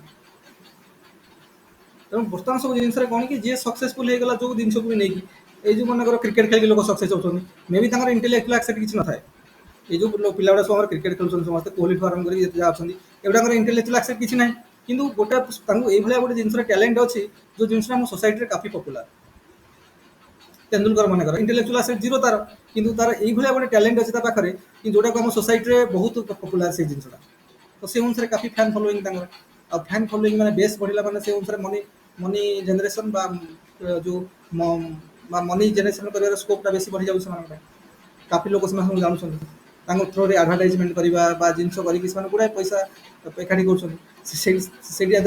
फाइनेंशियल आसेट पलि आसान लाइफस्टाइल चेंज हो जोटा कि तुम तले रही तुम देखिए नहीं कर हाई स्टाइल लाइफस्टाइल हो जाए बहुत पैसा पाखक पलि आस फरेन बेस जाकि हॉलिडे करवा ये माने सब जिन गोटे हाई लोकेशन जाकि जो जेनराल लोक हे जीवन काल भर जापारे कारण एत पैसा इनकम करें तेणु देखा देखी कि आम मिडिल क्लास लोक गुड़ा जो ଆମର ଯେଉଁମାନେ ଜବ୍ କରୁଛନ୍ତି ଅଫିସର ଫଫିସର ବନୁଛନ୍ତି ପଢ଼ିକି, ଏମାନେ କ'ଣ କି ମଝି ମଝିଆ ନା ତଳେ ନା ଉପରେ, ଇଏ ତାଙ୍କୁ ଦେଖିକି କରପସନ୍ ଲାଗି ପଡ଼ୁଛନ୍ତି ଯେ ଆମକୁ ବି ସେଇଭଳିଆ ପଇସା ଆସୁ। ଆଉ ଦରମା ତ 60-70 ହଜାର 80 ହଜାର ଟଙ୍କା କି ଲକ୍ଷେ ଟଙ୍କା ଦରମା, ଆଉ ବାକି କେଉଁଠୁ ଆଣିବେ? ସବୁ ଲଗେଇ ପାରିଲେ କରପସନ୍ କରିବାରେ, ଯେ ଆମକୁ ସେଇଭଳିଆ ଲାଇଫଷ୍ଟାଇଲ୍ ଦରକାର। କି କେମିତି ହେବ ସେଇଭଳିଆ ଲାଇଫଷ୍ଟାଇଲ୍ ମୋତେ କୁହ ପରେ, ବୁଝିପାରୁଛ ନା? ତେଣୁ ଏଇସବୁ ଗୁଡ଼େ ଜିନିଷକୁ ଏବେ ଯେମିତି ମାନୁଷୀ ଚିଲ୍ଲର ଦେଖିବ, ଡକ୍ଟର ହାଇ ବହୁତ ଗୁଡ଼େ ହାଇଲି ଟ୍ୟାଲେଣ୍ଟେଡ୍ ଷ୍ଟୁଡେଣ୍ଟ ଗୋଟେ ମାନୁଷୀ ଚିଲ୍ଲର, କିନ୍ତୁ ମିସ୍ ୱାର୍ଲଡ ହେଇଗଲା ପରେ ଗ୍ଲାମରର ଏତେ ତଡ଼କା ଲାଗିଲା ବର୍ତ୍ତମାନ ମାନେ ପାଠ ପଢ଼ା ଛାଡ଼ି ଦେଇକି ବର୍ତ୍ତମାନ ଆସିକି ବଲିଉଡ଼ରେ ଆକ୍ଟିଂ କଲାଣି। ସେ ଚାହିଁଥିଲେ ଯେ ଏତେ ବଡ଼ ହାଇଲି ଟ୍ୟାଲେଣ୍ଟେଡ୍ ଷ୍ଟୁଡେଣ୍ଟ ଗୋଟେ ଆମ ସୋସାଇଟିରେ ବହୁତ ଭଲ ଡକ୍ଟର ମିଳିଥାନ୍ତା। ସେ ଗୋଟେ ହାଇଲି ଟ୍ୟାଲେଣ୍ଟେଡ୍ ଷ୍ଟୁଡେଣ୍ଟ ହେଲା, ତାପରେ ତାର କ୍ୟାରିୟର ବହୁତ ବଢ଼ିଆ ଅଛି, ଆଉ ମେଡ଼ିସିନ ପଢ଼ିଥାନ୍ତା, ଆଉ ମେଡ଼ିସିନ ପଢ଼ିକି ତାପରେ ପୋଷ୍ଟ ଏ ମେଡ଼ିସିନ ଲାଇନରେ ଆହୁରି ବହୁତ କିଛି କରିହେଇଥାନ୍ତା। କିନ୍ତୁ କଥା ହେଉଛି ଯଦି ବଲିଉଡ଼ରେ ଅଫର୍ ମିଳୁଛି, ଏତେ ଏତେ ପପୁଲାର ହେଇଯିବ, ଏତେ ଗୋଟେ ଗୋଟେ ଫିଲ୍ମ କରି ତାକୁ ଯେତିକି ପଇସା ମିଳିବ, ହୁଏତ ତା through out career medical professor ସେତିକି ପଇସା ପାଇପାରିବନି। ଏଥିରେ ଗୋଟେ ମୁଭି ମନେକର ୟଶ୍ ରାଜ ମୁଭିରେ ତାକୁ ଗୋଟେ ମିଳିଗଲା ବର୍ତ୍ତମାନ, ସେ ମୁଭିରେ ତାକୁ ଏତେ ପଇସା ସେମାନେ ଦେଇଦେବେ ଯେ ତୁ ଥ୍ରୁ ଆଉଟ୍ ଲାଇଫ୍ ତୋର ମେଡ଼ିକାଲ ପ୍ରଫେସନ ପ୍ରାକ୍ଟିସ୍ କରିବି ସେତିକି ପଇସା ଇନକମ୍ କରିପାରିବୁ। ତେଣୁ ଓବିୟସ୍ ଚଏସ୍ ହେଉଛି ଇଆଡ଼େ ଆସିବା, କାରଣ we are giving priority to money now, ଯୋଉଠି ଅଧିକା ପଇସା ସେଠିକି ଚାଲ, ବୁଝିପାରୁଛ ନା ନାଇଁ? ତେଣୁ ଆମ ସୋସାଇଟି ଆସିକି ବର୍ତ୍ତମାନ ଏଇଟା ମୁଁ କହିବାର ଉଦ୍ଦେଶ୍ୟ ହେଲା ଯେ ବର୍ତ୍ତମାନ ଆମେ ଯେଉଁ ଆମ ସୋସାଇଟିରେ ମିଡ଼ିୟମ୍ ଏକ୍ସଚେଞ୍ଜ ମନି ହେଇଗଲାଣି, ତ ଏଇଭଳିଆ ସୋସାଇଟିରେ ଆସିକି ପହଞ୍ଚିଗଲାଣି। Money is everything. ଯେଉଁଟା ଦିନେ ଲ୍ୟାଣ୍ଡ ଥିଲା, ଲୋକଙ୍କ ପାଖରେ ଯେତେ ଲ୍ୟାଣ୍ଡ ଅଛି, ଲ୍ୟାଣ୍ଡରୁ ବର୍ତ୍ତମାନ ଚେଞ୍ଜ ହେଇକି ମନିକୁ ଆସିକି ପହଞ୍ଚିଗଲାଣି।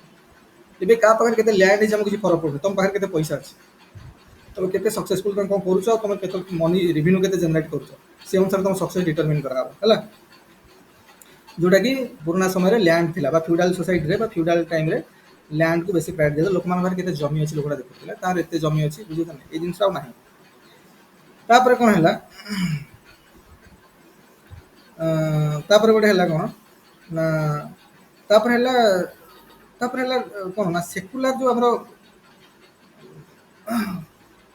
ମାନେ ପଲିଟିକାଲ ମ୍ୟାଟର୍ସରେ ଏବେ କ'ଣ ହେଲା ନା କାଫି ଲୋକଙ୍କର ଆଗରୁ କ'ଣ ରିଲିଜନକୁ ନେଇକି କାଫି ଲୋକ ମାନେ ସେନ୍ସିଟିଭ୍ ଥିଲେ। ଆମେ ହିନ୍ଦୁ, ଆମେ ମୁସଲିମ, କିଏ କିଏ ଜୈନ, ଖ୍ରୀଷ୍ଟ, ଏଇ ଜିନିଷକୁ ନେଇକି କାଫି ସେନ୍ସିଟିଭ୍ ଲୋକ ଥିଲେ। କିନ୍ତୁ ଗ୍ରାଜୁଆଲି ବର୍ତ୍ତମାନ ଲୋକଙ୍କର ଆମେ ଯଦି ସମସ୍ତେ ଆଜି ଆମେ ହଷ୍ଟେଲରେ ରହିଲା ବେଳକୁ ବି ସମସ୍ତେ ହିନ୍ଦୁ ମୁସଲିମ ସବୁ ମିଶିକି ରହୁଛେ, କିଛି ଫରକ ପଡ଼ୁନି। ଆଜି ଆମର ବି ଆମ ହିନ୍ଦୁ ଫେଷ୍ଟିଭାଲରେ ବି ମୁଁ ଶୁଣୁଥିଲି ଗୋଟେ ମୁସଲିମ ଲୋକଟେ ଯେଉଁ ଜଗନ୍ନାଥଙ୍କର ଆମ ନବକଳେବର ହେବ, ଯେଉଁ ରଥ ତିଆରି ହେବ, ରଥ ତିଆରି ହେବ, ରଥ କାଠ ଦେବାରେ ସବୁ କରିବାରେ ମୁସଲିମ ଲୋକ ବି ଫ୍ରଣ୍ଟ ଲାଇନରେ ରହୁଛନ୍ତି, ଯେ ଆମେ ଦେଉଛୁ କାରଣ ସେମାନେ ବି ଜଗନ୍ନାଥଙ୍କର ଭକ୍ତ ବନିଯାଇଛନ୍ତି।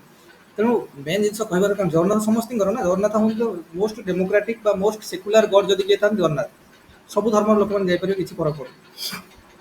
କିନ୍ତୁ କଥା ହେଲା ଯେ ଏଇ ଯେଉଁ ଆମର ଗ୍ରାଜୁଆଲି ସୋସାଇଟିରେ କ'ଣ ହେଇଛି ନା, ଯେଉଁଟା ଆମେ ଦିନେ କାଫି ରିଲିଜିୟସ୍ ସେଣ୍ଟିମେଣ୍ଟ ଥିଲା ବା ରିଲିଜିୟସ୍ ସେଣ୍ଟ୍ରିକ୍ ଥିଲେ ବା ଗୋଟେ ପର୍ଟିକୁଲାର ରିଲିଜିୟସ୍ ଫଣ୍ଡାମେଣ୍ଟାଲିଜିମ୍କୁ ଆମେ କାଫି ପ୍ରାୟୋରିଟି ଦେଉଥିଲେ, those things are getting changed now. Now we are secular mindset को ଆମେ ଆସିଗଲେଣି। ଇଭିନ୍ ପଲିଟିକାଲ ପାର୍ଟି ଯେଉଁମାନେ ଗୋଟେ ପର୍ଟିକୁଲାର ରିଲିଜନକୁ ବେସ୍ କରିକି କହୁଛନ୍ତି, ଲୋକ ତାଙ୍କୁ ତାଙ୍କ ଏଗନେଷ୍ଟରେ ମାନେ ଇଏ ହେଉଛି ଯେ ଇଏ ଏଇ ପାର୍ଟିକୁ ବେସ୍ କରିକି ବା ଏଇ ରିଲିଜନକୁ ବେସ୍ କରିକି ହେଇଛି, ବା କମ୍ୟୁନାଲ ପାର୍ଟି ବୋଲି ଲୋକ କହୁଛନ୍ତି।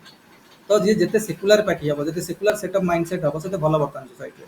ତାମାନେ ସେକୁଲାର ମାଇଣ୍ଡ ସେଟ୍କୁ ବର୍ତ୍ତମାନ ସୋସାଇଟିରେ ଆମେ ଆପ୍ରିସିଏଟ୍ କରୁଛୁ। ତମର ଯେଉଁ ପର୍ଟିକୁଲାର ଧର୍ମରେ ତମେ ବିଲିଭ୍ କରୁଛ ଠିକ୍ ଅଛି, but you should respect all other religion. এটা ଗୋଟେ ଭଲ ଫିଚର ନୋ ଡାଉଟ୍, କିନ୍ତୁ ଏଇଟା ଏଇଭଳିଆ ସୋସାଇଟିରେ ବର୍ତ୍ତମାନ ଆସିକି ପହଞ୍ଚିଗଲାଣି।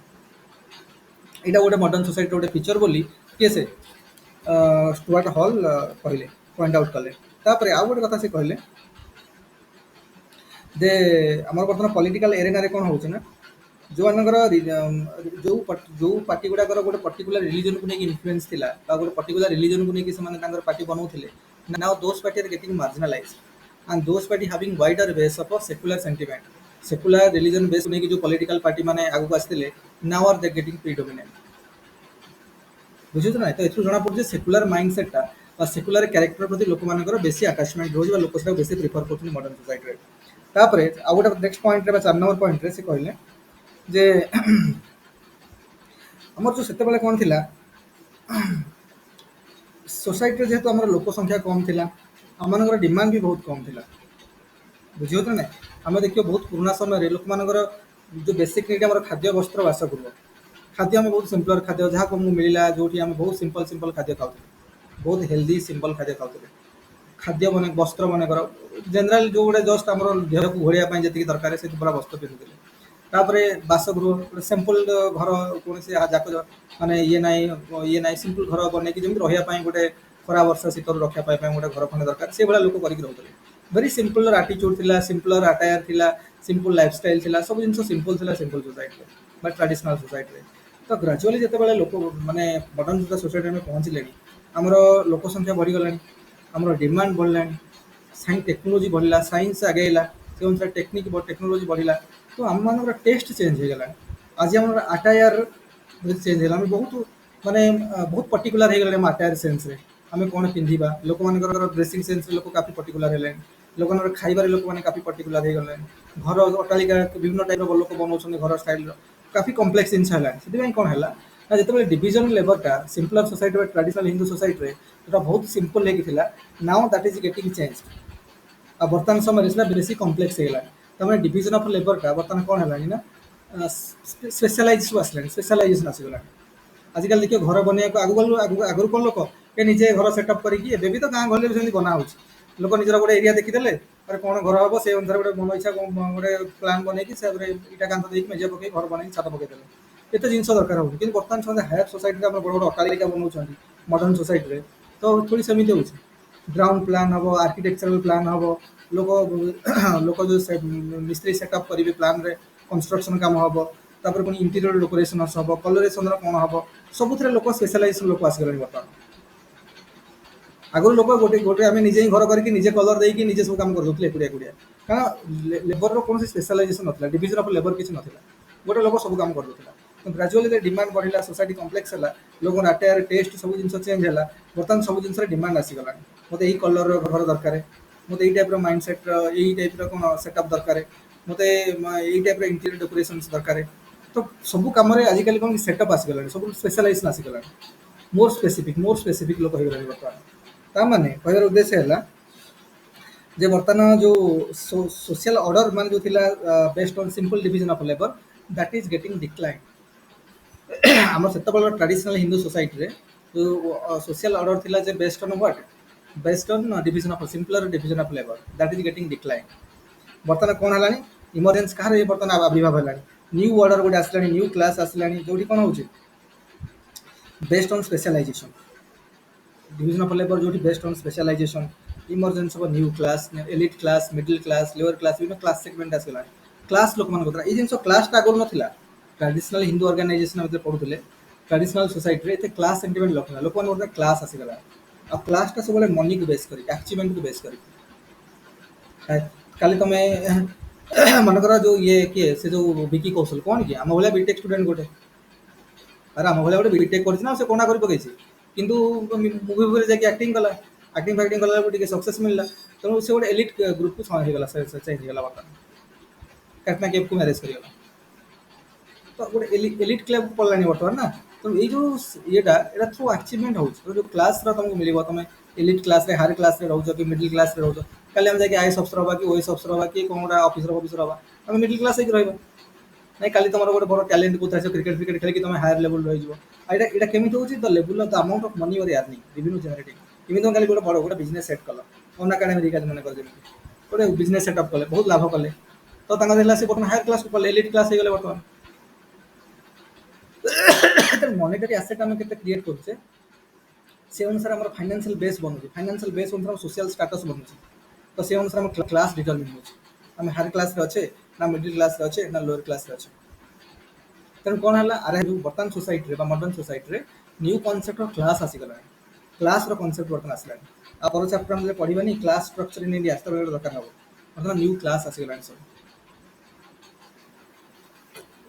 है काली आम देखो आगुरी कौन था जड़े जड़े डॉक्टर थे सबको दे दूसरे आगुरी ट्रेडिशनल सोसाइटी देख जड़े डाक्तर थे सब झाड़ा खास गंध डेलीवरी टू आरंभ करके जहाँ सब बुझे बर्तमान स्पेशलाइज हो गला जड़े आखि डाक्तर आखि भितर जड़े रेटिना डाक्तर जड़े कर्निया डाक्तर आज सब स्पेशलाइज हो गला जिते कम्प्लेक्स हो लोक आहरी स्पेशलाइज है स्पेशलाइज भल आम एफिशिएंसी बढ़ आउटपुट बढ़ किंतु गोटे कम्प्लेक्स सोसाइटी गोटे फीचर सिंपलर सोसाइटी एत जिन दरकार ना जड़े लोक सब काम कर तापर आ कौन है आउ गोटे कौन है ना जो मेन आ वुमेन भितर बर्तमान कौन रिलेशन चेंज है आगुरी देख ଆଗରୁ ୱିମେନ୍ ମାନେ ଯେମିତିଙ୍କର ଗୋଟେ ପୋଜିସନ୍ ଥିଲା ଦେ ଆର୍ ଭେରି ମାନେ କ'ଣ ସବଅର୍ଡିନେଟ୍ ପୋଜିସନ୍‌ରେ ରହୁଥିଲେ। ସିମ୍ପଲର ସୋସାଇଟିରେ ଦେଖିବ ସେମାନେ ବହୁତ ସବଅର୍ଡିନେଟ୍ ପୋଜିସନ୍ସରେ ରହୁଥିଲେ। ଘରେ ମାନେ ୟଙ୍ଗ ଚିଲଡ୍ରେନ୍ ମାନଙ୍କର ଟେକ୍ କେୟାର କରିବା, ଘରେ ଘରେ ଲୋକମାନଙ୍କର ଟେକ୍ କେୟାର କରିବା, ଇଏ ହାଉସ୍ ହୋଲ୍ଡ କୋରସ୍ କାମ ଯାହା ସବୁ କରିବା। ମାନେ ଦେଖ ୱିମେନ୍ ମାନେ ନୁହଁ, ଆମର ଯଦି ଇଣ୍ଡିଆନ୍ ସୋସାଇଟିର ଆମର ଗୋଟେ ମାଇଣ୍ଡ ସେଟ୍ ଅଛି ଝିଅ ଛୁଆମାନେ ରୋଷେଇବାସ କରିବ। ଏଇଟା ଗୋଟେ ହେଉଛି ସୋସିଆଲି କନଷ୍ଟ୍ରକ୍ଟେଡ୍ କ'ଣ ଥଟ୍ ବା ଆଇଡ଼ିଆ ଯେଉଁଟା ମାଇଣ୍ଡରେ ଇମ୍ପ୍ଲାଣ୍ଟ ହେଇଯାଇଛି, କିନ୍ତୁ ରିଅଲିଟି ଏଇଟା ନୁହେଁ।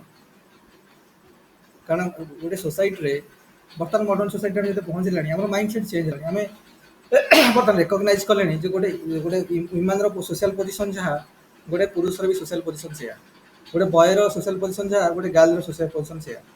ରିଲେସନ୍ ଚେଞ୍ଜ ହେଲାଣି। ବର୍ତ୍ତମାନ ଝିଅମାନେ ଇକ୍ୱାଲ୍ ଫୁଟିଂରେ ଆସୁଛନ୍ତି। They are participating in decision making.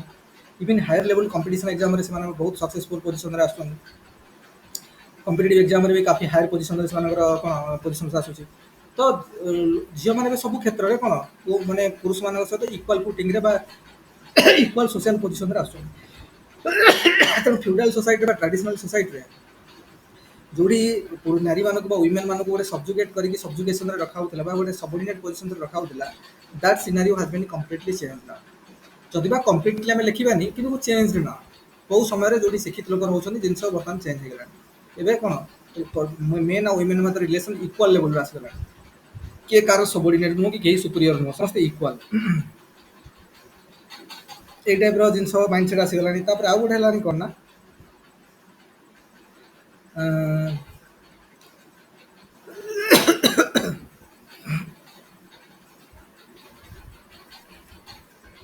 ଆଉ ଗୋଟେ କ'ଣ ହେଲା ଦେଖ, ଆଉ ଗୋଟେ ହେଲା ତାମାନେ ସୋସିଆଲ କ୍ୟାରେକ୍ଟରିଷ୍ଟିକ୍ ଚେଞ୍ଜ ହେଲାଣି ସୋସାଇଟିର। ଯେଉଁ ସୋସିଆଲ କ୍ୟାରେକ୍ଟରିଷ୍ଟିକ୍ ଦିନେ ଦିନେ ୱିମେନ୍ ମାନଙ୍କୁ ମାନେ ସବଅର୍ଡିନେଟ୍ ପୋଜିସନ୍ରେ ରଖିବା ଏଇସବୁ ଜିନିଷ ଥିଲା, those thing have bin change. ବର୍ତ୍ତମାନ ଇକ୍ୱାଲ୍ ଫୁଟିଂସରେ ଆସିଲେଣି। ଆଉ ଏମିତି ମୁଁ କହୁନି ଯେ ସବୁ ଜିନିଷ ଦେଖ, ଗୋଟେ ଜିନିଷ ଆମ Indian society by nature traditional society ତୁମେ ଦେଖି ଆସିବ ସବୁବେଳେ ଗୋଟେ ମେଲ୍ ଡୋମିନେଟେଡ୍ ସୋସାଇଟି। ଇଣ୍ଡିଆନ୍ ସୋସାଇଟି ଆମର ଦେଖିବ ଷ୍ଟାର୍ଟିଂରୁ ଆଜି ପର୍ଯ୍ୟନ୍ତ ବି ନେବା, ବର୍ତ୍ତମାନ ଆମେ ଇଣ୍ଡିଆନ୍ ସୋସିଓଲୋଜି ପଢ଼ୁଛୁ, ସେଥିପାଇଁ ମୁଁ ଇଣ୍ଡିଆନ୍ ସବୁବେଳେ କହୁଛି। ତେଣୁ ଆମେ ଇଣ୍ଡିଆନ୍ ସୋସାଇଟି ଦେଖିବ ଆମ ଷ୍ଟାର୍ଟିଂ ହେଉଛି ମେଲ୍ ଡୋମିନେଟେଡ୍ ସୋସାଇଟି। ବି ଦେଖିବ ତମେ ଯେତେବେଳେ ଆମେ ପଢ଼ୁଥିଲେ କ'ଣ ମେଡିଭାଲ୍ ଇଣ୍ଡିଆରେ ଷ୍ଟାର୍ଟିଂ ଯେତେବେଳେ ଦିଲ୍ଲୀ ସୁଲତାନରେ ପଢ଼ୁଥିଲେ, ଯେତେବେଳେ ରିଜା ସୁଲତାନା ବି ଆମର କ'ଣ ହେଲେ, ରିଜା ସୁଲତାନା ଯେତେବେଳେ ସମ୍ରାଟ ହେଲେ, ତାହେଲେ C at that point of time ତାଙ୍କ ଭାଇମାନଙ୍କଠୁ ବି ସେ ବହୁତ ସକ୍ଷମ ଥିଲେ। ତାଙ୍କ ଯେଉଁ ଭାଇମାନେ ଥିଲେ ତାଙ୍କଠୁ ବି ବହୁତ ସକ୍ଷମ ଥିଲେ ରେଜିଆ ସୁଲତାନ। କିନ୍ତୁ ଚାଳିଶା ତାଙ୍କର ଯେଉଁ ଥିଲା, ଚାଳିଶା ଯେଉଁମାନେ ଗୋଟେ ଏଲିଟ୍ ଗ୍ରୁପ୍ ଥିଲା, ସେମାନେ କ'ଣ କଲେ ତାକୁ ପସନ୍ଦ କରୁନଥିଲେ ଯେ ଗୋଟେ ନାରୀଟେ ଗୋଟେ ମହିଳାଟେ ଏତେ ବଡ଼ ପୋଜିସନ୍ରେ କେମିତି ଯାଇକି ରହିବ। ତାଙ୍କର ଓନ୍ଲି ଗୋଟେ ମାତ୍ର ପ୍ରୋବ୍ଲେମ୍ ଥିଲା, ସେ ମହିଳା ଥିଲେ, ସେଥିପାଇଁ ଲୋକ ତାଙ୍କୁ ପସନ୍ଦ କରୁନଥିଲେ। ନହେଲେ ଗୋଟେ ମାନେ ଗୋଟେ ବଡ଼ ପୋଜିସନ୍ସରେ ରହିବା ବା ଗୋଟେ ସମ୍ରାଟ ହେବାର ଯାହା ଯାହା ଗୁଣ ଦରକାର ଥିଲା ସବୁ ରେଜିଆ ସୁଲତାନଙ୍କ ପାଖରେ ଥିଲା। ଏମିତି ନୁହଁ ଯେ ଟ୍ରାଡିସନାଲ୍ ବହୁତ ନାରୀ ମାନେ ମହିଳାମାନେ ତାଙ୍କର ଦେଖେଇଛନ୍ତି, ଯେମିତି ରାଣୀ ଲକ୍ଷ୍ମୀବାଇଙ୍କଠୁ ଆରମ୍ଭ କରିକି ବିଭିନ୍ନ ମାନେ ପୁରାଣ ଯୁଗରେ ବି ମୀରା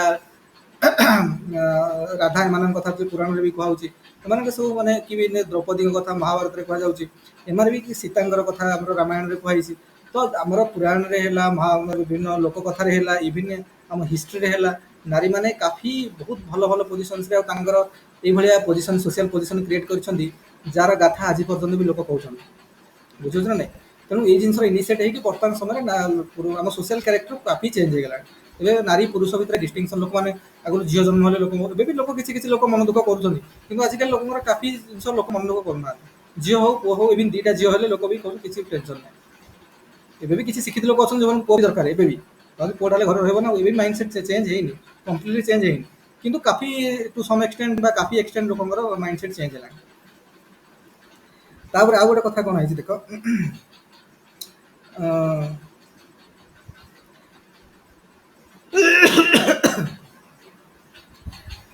ବର୍ତ୍ତମାନ କ'ଣ ହେଲାଣି ନା, ଯେମିତି ସବୁ ଏବେ ଲୋକଙ୍କ ମନରେ ସବୁ ମଡର୍ଣ୍ଣ ଷ୍ଟେଟ୍ ସୋଭେରିନିଟି ଉପରକୁ କାଫି ଆସିଲାଣି। ମଡର୍ଣ୍ଣ ଷ୍ଟେଟ୍ କ୍ରିଏସନ୍ କାଫି ହେଲାଣି ବର୍ତ୍ତମାନ ସୋସାଇଟିରେ। କିଏ କାହାର କଲୋନି ହେବାକୁ ବର୍ତ୍ତମାନ ପସନ୍ଦ କରୁନାହାନ୍ତି।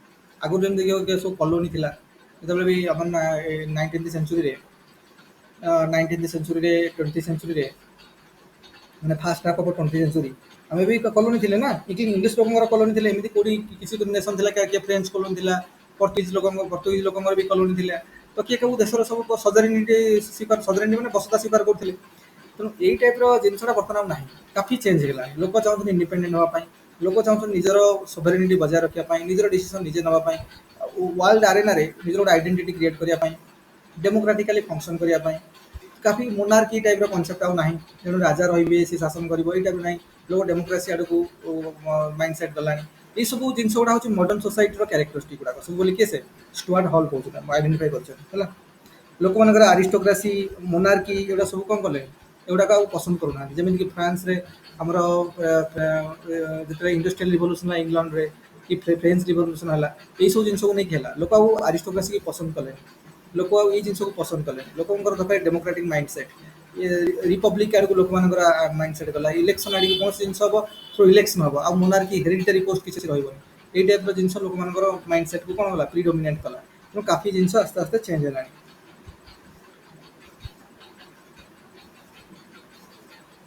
ବୁଝିହେଲା, କାଫି ଜିନିଷ ଚେଞ୍ଜ ହେଲାଣି ବର୍ତ୍ତମାନ ସୋସାଇଟିରେ, ସବୁ ଚେଞ୍ଜ ହେଲାଣି।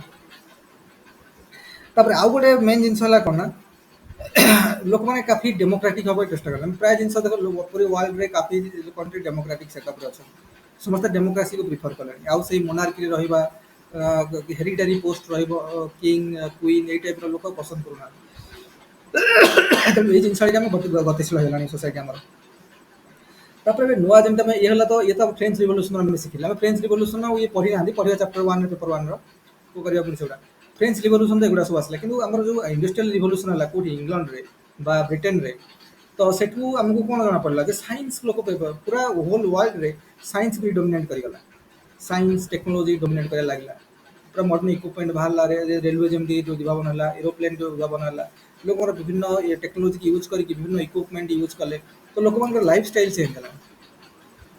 ଆମର ଯେଉଁ ଲାଇଫ୍ ଷ୍ଟାଇଲ୍ ଦିନେ ଦେଖିବ ଆମର ପୁରୁଣା ସମୟକୁ ପଳେଇଯିବ, ଲୋକମାନେ ଢିଙ୍କିରେ ଚାଉଳ କୁଟିକି ଖାଉଥିଲେ, ଲୋକମାନେ ସବୁ ମାନେ ମ୍ୟାନୁଆଲି ଜିନିଷ କରୁଥିଲେ ସବୁ, ଇଭିନ୍ ଶିଳ ୟୁଜ୍ କରୁଥିଲେ। ସେତେବେଳେ ସେ ଜିନିଷ ବହୁତ କାଫି ଟେଷ୍ଟ ଥିଲା। ଢିଙ୍କି କୁଟା ଚାଉଳ ଖାଇବା ବହୁତ ଟେଷ୍ଟ ଆଉ ସ୍ୱାସ୍ଥ୍ୟ ପାଇଁ ବହୁତ ଭଲ।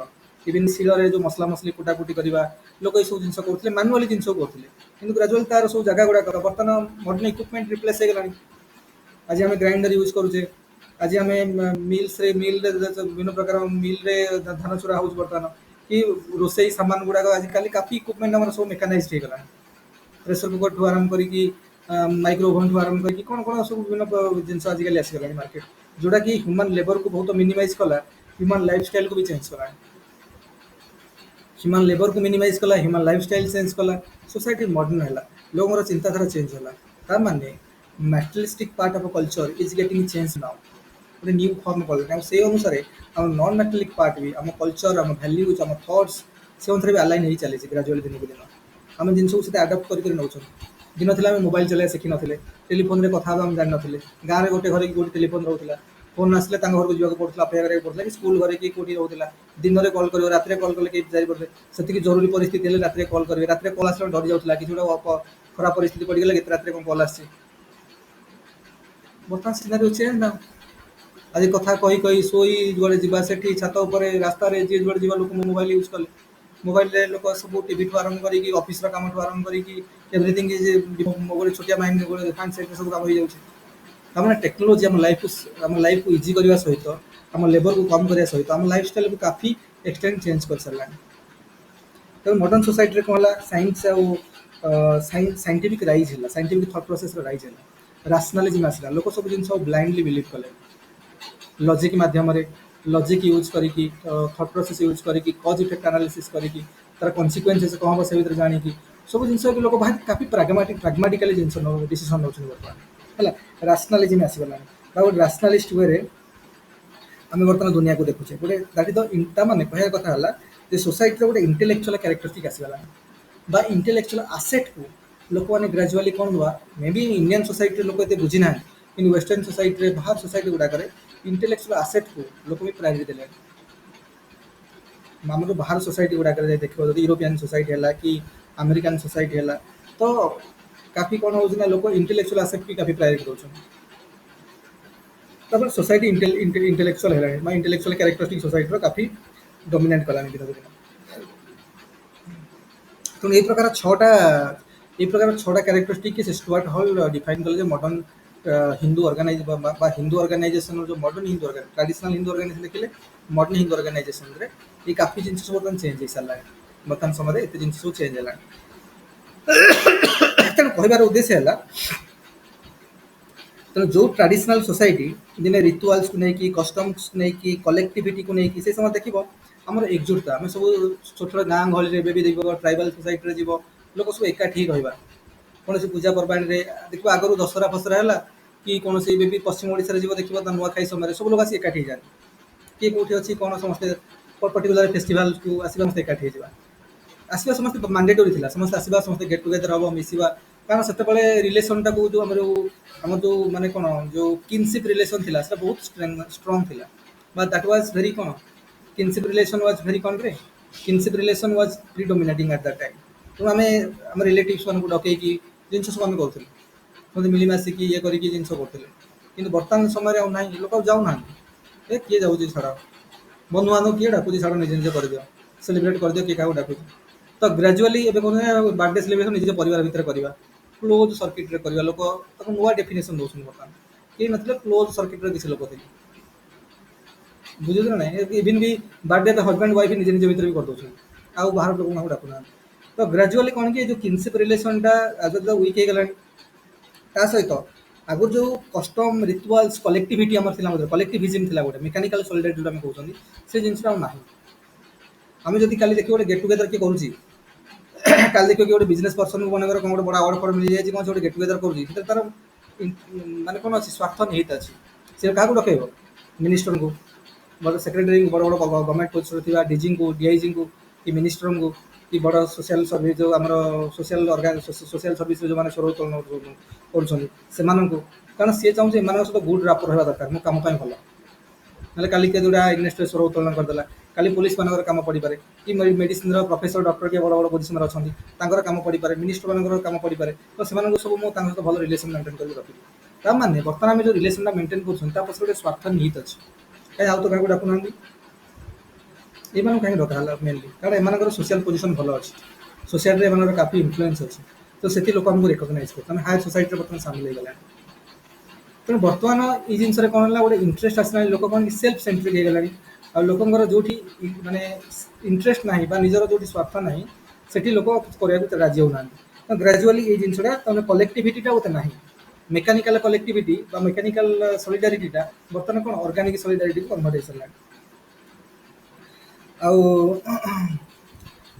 गोटे है कौन ना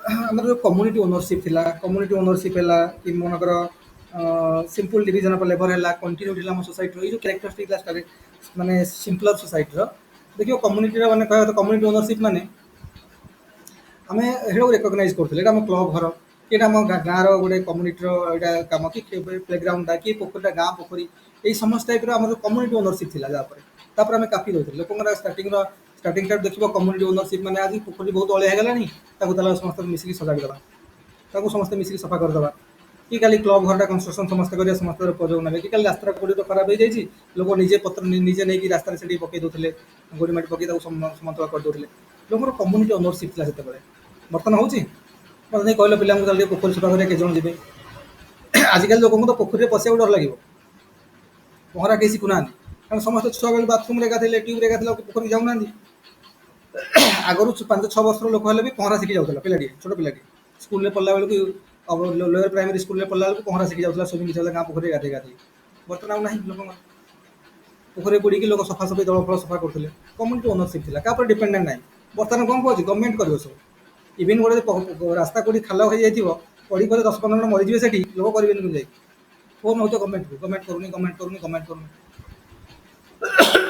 कथा हूँ आम लाइफ स्टाइल थिंकिंग लेवल सब चेंज हो गला आउ से जिन ना कम्युनिटी ओनरशिप थी जोटा से जिन ना ना सब इंडिविजुअलिस्टिक मोर कौटी स्वार्थ अच्छी मुझे आसपे जाकि मिसबी कल देख तुम भर के ऑफिसर बनी जाओ ए तो रिजल्ट आसो यदि किए बनीज तुम भर देख लोक तुम पलि आस तुम तो फ्रेंडशिप करेंगे बढ़िया बढ़िया है ये आउ के पोस्टिंग हो खुद अच्छा पूरा रेस्पेक्ट देकी तुमको भाई तुमको नहीं ऊपर मुंडे तो थोड़ी काम करेंगे साइड बाय साइड जब मन नहला कटिगल से ही लोक तुम कह आउ दौर परीक्षा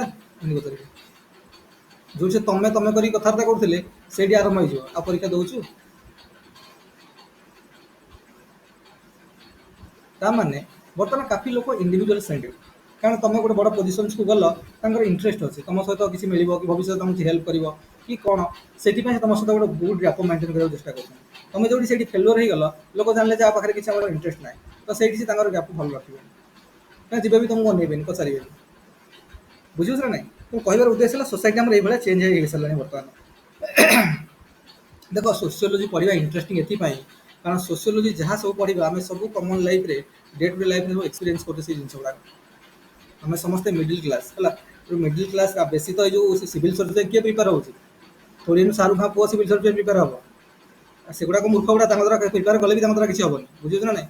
ତେଣୁ ସେମାନେ ଖାଲି ନାମକୁ ନାଁ କରିବା ପାଇଁ ଯାହାକି ଆମେ ୟୁଏସ୍ପିଏସ୍ ଯାଇକି ଗୋଟେ ଇନଷ୍ଟିଚ୍ୟୁଟ୍ରେ ପଇସା ଦେଇକି ପଢ଼ୁଛନ୍ତି ହେଲା। କ'ଣ ଟିକେ ଇଂଲିଶ କହିବା, ଟିକେ ଇଂଲିଶ ମଡ଼ର୍ଣ୍ଣ ଷ୍ଟାଇଲ୍ରେ ଇଂଲିଶ କହିଗଲେ ତାଙ୍କର କାମ ଶେଷ। ଏଗୁଡ଼ା ତ କିଛି ହେବନି। ମେନଲି ଆମର ମିଡିଲ୍ କ୍ଲାସ୍ ଲୋକ ପାଠ ପଢ଼ୁଛନ୍ତି, ଅଫିସର୍ସ ବନୁଛନ୍ତି, ଆଇଏଏସ୍ ଅଫିସର ବନୁଛନ୍ତି, ସବୁ ଏଇ ମିଡିଲ୍ କ୍ଲାସ୍ ଲୋକ ଆମର। ବୁଝିହେଉଛି ନା ନାଇଁ? ତେଣୁ କଥା ହେଲା, କହିବାର ମାନେ ହେଲା କ'ଣ ନା, ଏଇସବୁ ଜିନିଷ ଗୁଡ଼ା ବର୍ତ୍ତମାନ କେମିତି ଚେଞ୍ଜ ହେଲାଣି। ଆମର simple division of labour traditional ସୋସାଇଟିରେ ବର୍ତ୍ତମାନ ଚେଞ୍ଜ ହେଇଗଲାଣି, କମ୍ପ୍ଲେକ୍ସ ଡିଭିଜନ୍ ଅଫ୍ ଲେବର୍ ହେଇଗଲାଣି। ତେଣୁ ମଡ଼ର୍ଣ୍ଣ ସୋସାଇଟିରେ ଆମର ସାଇନ୍ସର ରାଇଜ୍ ହେଲାଣି, ଆମେ ରିଜିନ୍ ଆଉ ରାସନାଲିଟି ଉପରେ କାଫି ଫୋକସ୍ କରୁଛନ୍ତି ହେଲା। ଆଉ ଆମର ଥଟ୍ ପ୍ରୋସେସ୍ରେ କାଫି ଇମ୍ପ୍ରୁଭମେଣ୍ଟ ହେଲାଣି ହେଲା। ଆମେ ଗଭର୍ଣ୍ଣମେଣ୍ଟକୁ ଏବଂ ଷ୍ଟେଟ୍କୁ ଭାବୁଛନ୍ତି ଯେ କ'ଣ, ବର୍ତ୍ତମାନ କିଛି ପ୍ରୋଗ୍ରେସ୍ ଆଣିବା ପାଇଁ ହେଲେ ଗଭର୍ଣ୍ଣମେଣ୍ଟ ଆଉ ଷ୍ଟେଟ୍ର ଭୂମିକା କାଫି ଅଧିକା ରହିଛି। ଯଦି କୌଣସି ଲୋକାଲିଟିରେ ହେଲା, କୌଣସି ଆମ ଦେଶରେ ଯଦି ପ୍ରସ୍ପରିଟି ଆଣିବା ପାଇଁ ଆମେ ଚାହୁଁଛନ୍ତି, ଯଦି ପ୍ରୋଗ୍ରେସ୍ ଆଣିବା ପାଇଁ ଆମେ ଚାହୁଁଛୁ, ତାର କାହାର ଭୂମିକା ବେଶୀ? ଥୋଡ଼ି ତମେ ଆଇଏଏସ୍ ଅଫିସର ହେଲେ ତମେ ଚେଞ୍ଜ ଆଣିବ? ଗୋଟେ ଆଇଏଏସ୍ ଅଫିସର ଦୁନିଆରେ ଚେଞ୍ଜ ଆଣିପାରିବନି। ହଁ, ତମେ ଚେଞ୍ଜ ପ୍ରୋସେସ୍ରେ ଆକ୍ଟିଭଲି ପାର୍ଟିସିପେଟ୍ କରିପାରିବ, that is one benefit you have.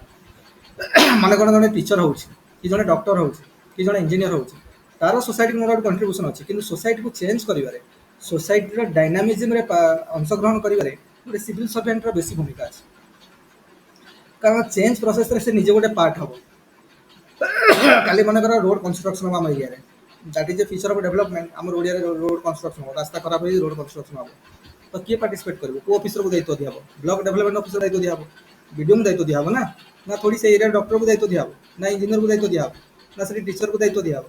ଏମିତି ନୁହେଁ ଯେ ଟିଚର କିଛି କଣ୍ଟ୍ରିବ୍ୟୁଟ୍ କରୁନାହାନ୍ତି। ଟିଚର ବି ତାଙ୍କ ଲେବୁଲ୍ରେ ବହୁତ ବଡ଼ ମହାନ କଣ୍ଟ୍ରିବ୍ୟୁସନ୍ କରୁଛନ୍ତି, ଡକ୍ଟର ବି ମହାନ କଣ୍ଟ୍ରିବ୍ୟୁସନ୍ କରୁଛନ୍ତି, ଇଞ୍ଜିନିୟର ବି ତାଙ୍କ ଲେବୁଲ୍ରେ ମହାନ କଣ୍ଟ୍ରିବ୍ୟୁସନ୍ କରୁଛନ୍ତି।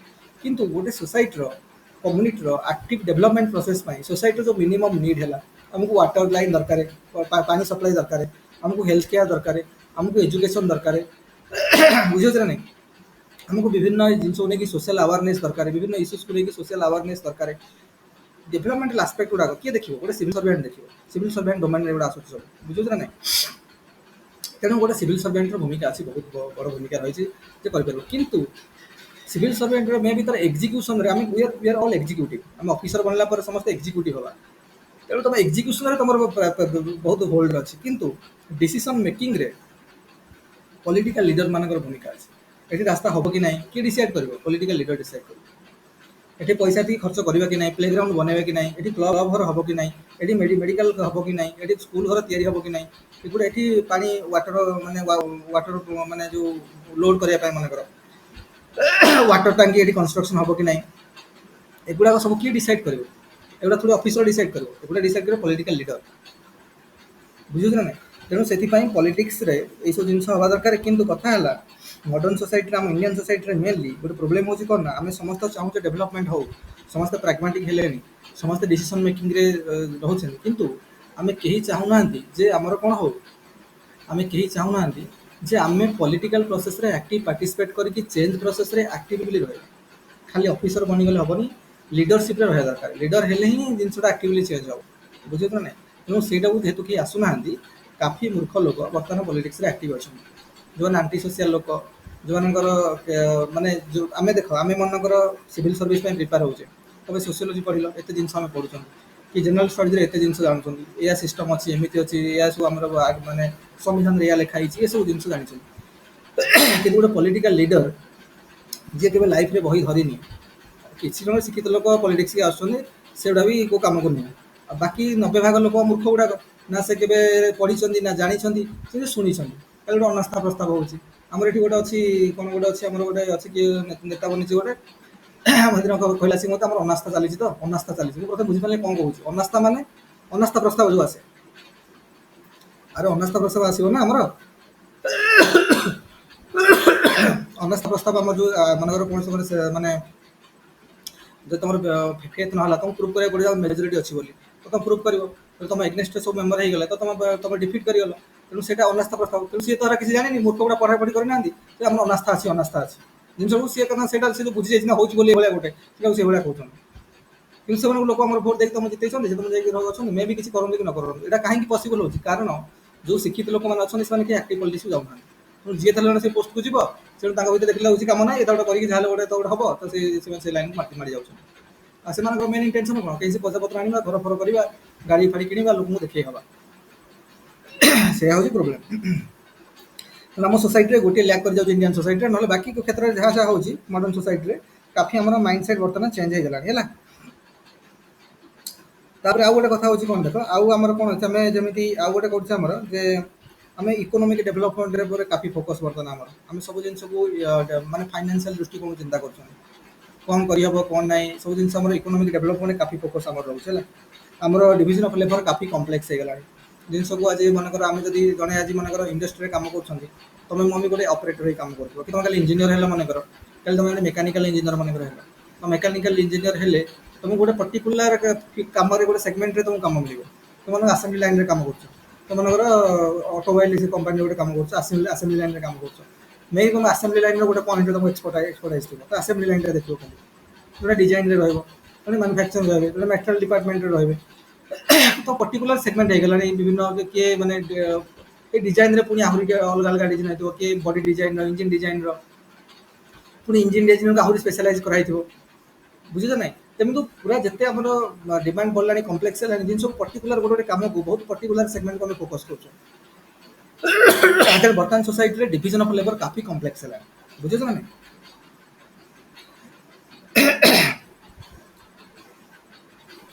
ତାପରେ ଆଉ କ'ଣ ହେଲାଣି ଦେଖ, ଆଉ ଆମର ମାନେ ହେଲା ଆମେ ବର୍ତ୍ତମାନ କ'ଣ କଲାଣି ଦେଖ, ଆଗରୁ କ'ଣ ହେଲା ନା ଆମର ନେଚର ଉପରେ ଏତେ କଣ୍ଟ୍ରୋଲ ନଥିଲା। ଆମେ ଯଦି ଟ୍ରାଡିସନାଲ ସୋସାଇଟି ତୁମେ ଯିବ ଦେଖିବ, ନେଚର ଉପରେ କଣ୍ଟ୍ରୋଲ ନଥିଲା। କେତେବେଳେ ବନ୍ୟା ଆସିଲା ସବୁ ଭାସିଗଲେ, କେତେବେଳେ ମରୁଡ଼ି ପଡ଼ିଲା ସବୁ ଚାଲିଲେ କାଳରେ। ବୁଝିପାରୁଛ ନା? ଯେମିତି 1866 ମସିହା ନଙ୍ଗ ଦୁର୍ଭିକ୍ଷ ମନେ ଥିବ ତୁମର, ଓଡ଼ିଶାରେ ପଡ଼ିଥିଲା କି ବେଙ୍ଗଲ ଫେମିନ୍। ବେଙ୍ଗଲ ଫେମିନ୍ କେତେ ହେଇଥିଲା କିରେ? କେତେ ମସିହାରେ ବେଙ୍ଗଲ ଫେମିନ୍? ବେଙ୍ଗଲ ଫେମିନ୍ କେତେ ମସିହାରେ? ଆରେ ବେଙ୍ଗଲ ଫେମିନ୍ କେତେ ମସିହାରେ କିରେ ଜୁନେଦ? ବେଙ୍ଗଲ ଫେମିନ୍ କେତେ ମସିହା? ଆରେ ଅଲ୍ ଆର୍ ପ୍ରେଜେଣ୍ଟ ଦେୟାର।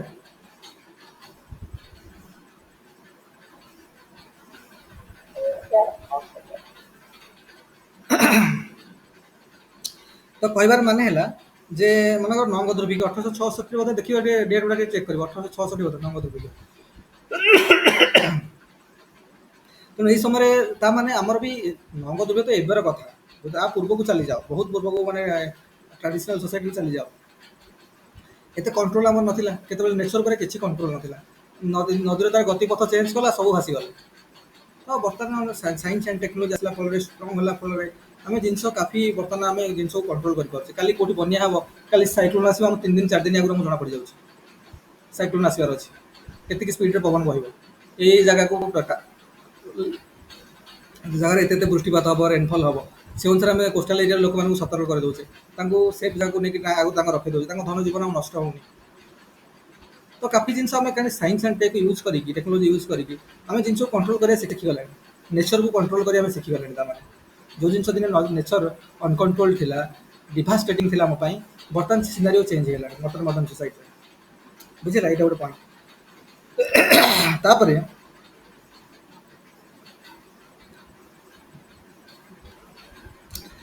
ଏସବୁ ଗଲା। ତାପରେ ଆମେ ଦେଖିବା ଲେଟ୍ ମଡର୍ଣ୍ଣିଟି, ପୋଷ୍ଟ ମଡର୍ଣ୍ଣିଟି। ବର୍ତ୍ତମାନ ଦେଖିଲେ ଟ୍ରାଡିସନାଲ ସୋସାଇଟି, ତାପରେ ମଡର୍ଣ୍ଣ ସୋସାଇଟି ଦେଖିଲେ ମଦର୍ଣ୍ଣ ହିନ୍ଦୁ ଅର୍ଗାନାଇଜେସନ। କାରଣ ଦେଖ, ଆମେ ବର୍ତ୍ତମାନ ପଢ଼ୁଛେ ହିନ୍ଦୁ ସୋସିଆଲ ଅର୍ଗାନାଇଜେସନ, କିନ୍ତୁ ହିନ୍ଦୁ ସୋସିଆଲ ଅର୍ଗାନାଇଜେସନରେ 3ଟା ଫେଜ୍ ଆମେ ଦେଖୁଛୁ। ଗୋଟେ ହେଲା କ'ଣ? Traditional Hindu social organisation, modern Hindu organisation, ବର୍ତ୍ତମାନ post modern Hindu organisation. Post modern Hindu social organisation, post modern କଥା ଦେଖିବା ବର୍ତ୍ତମାନ।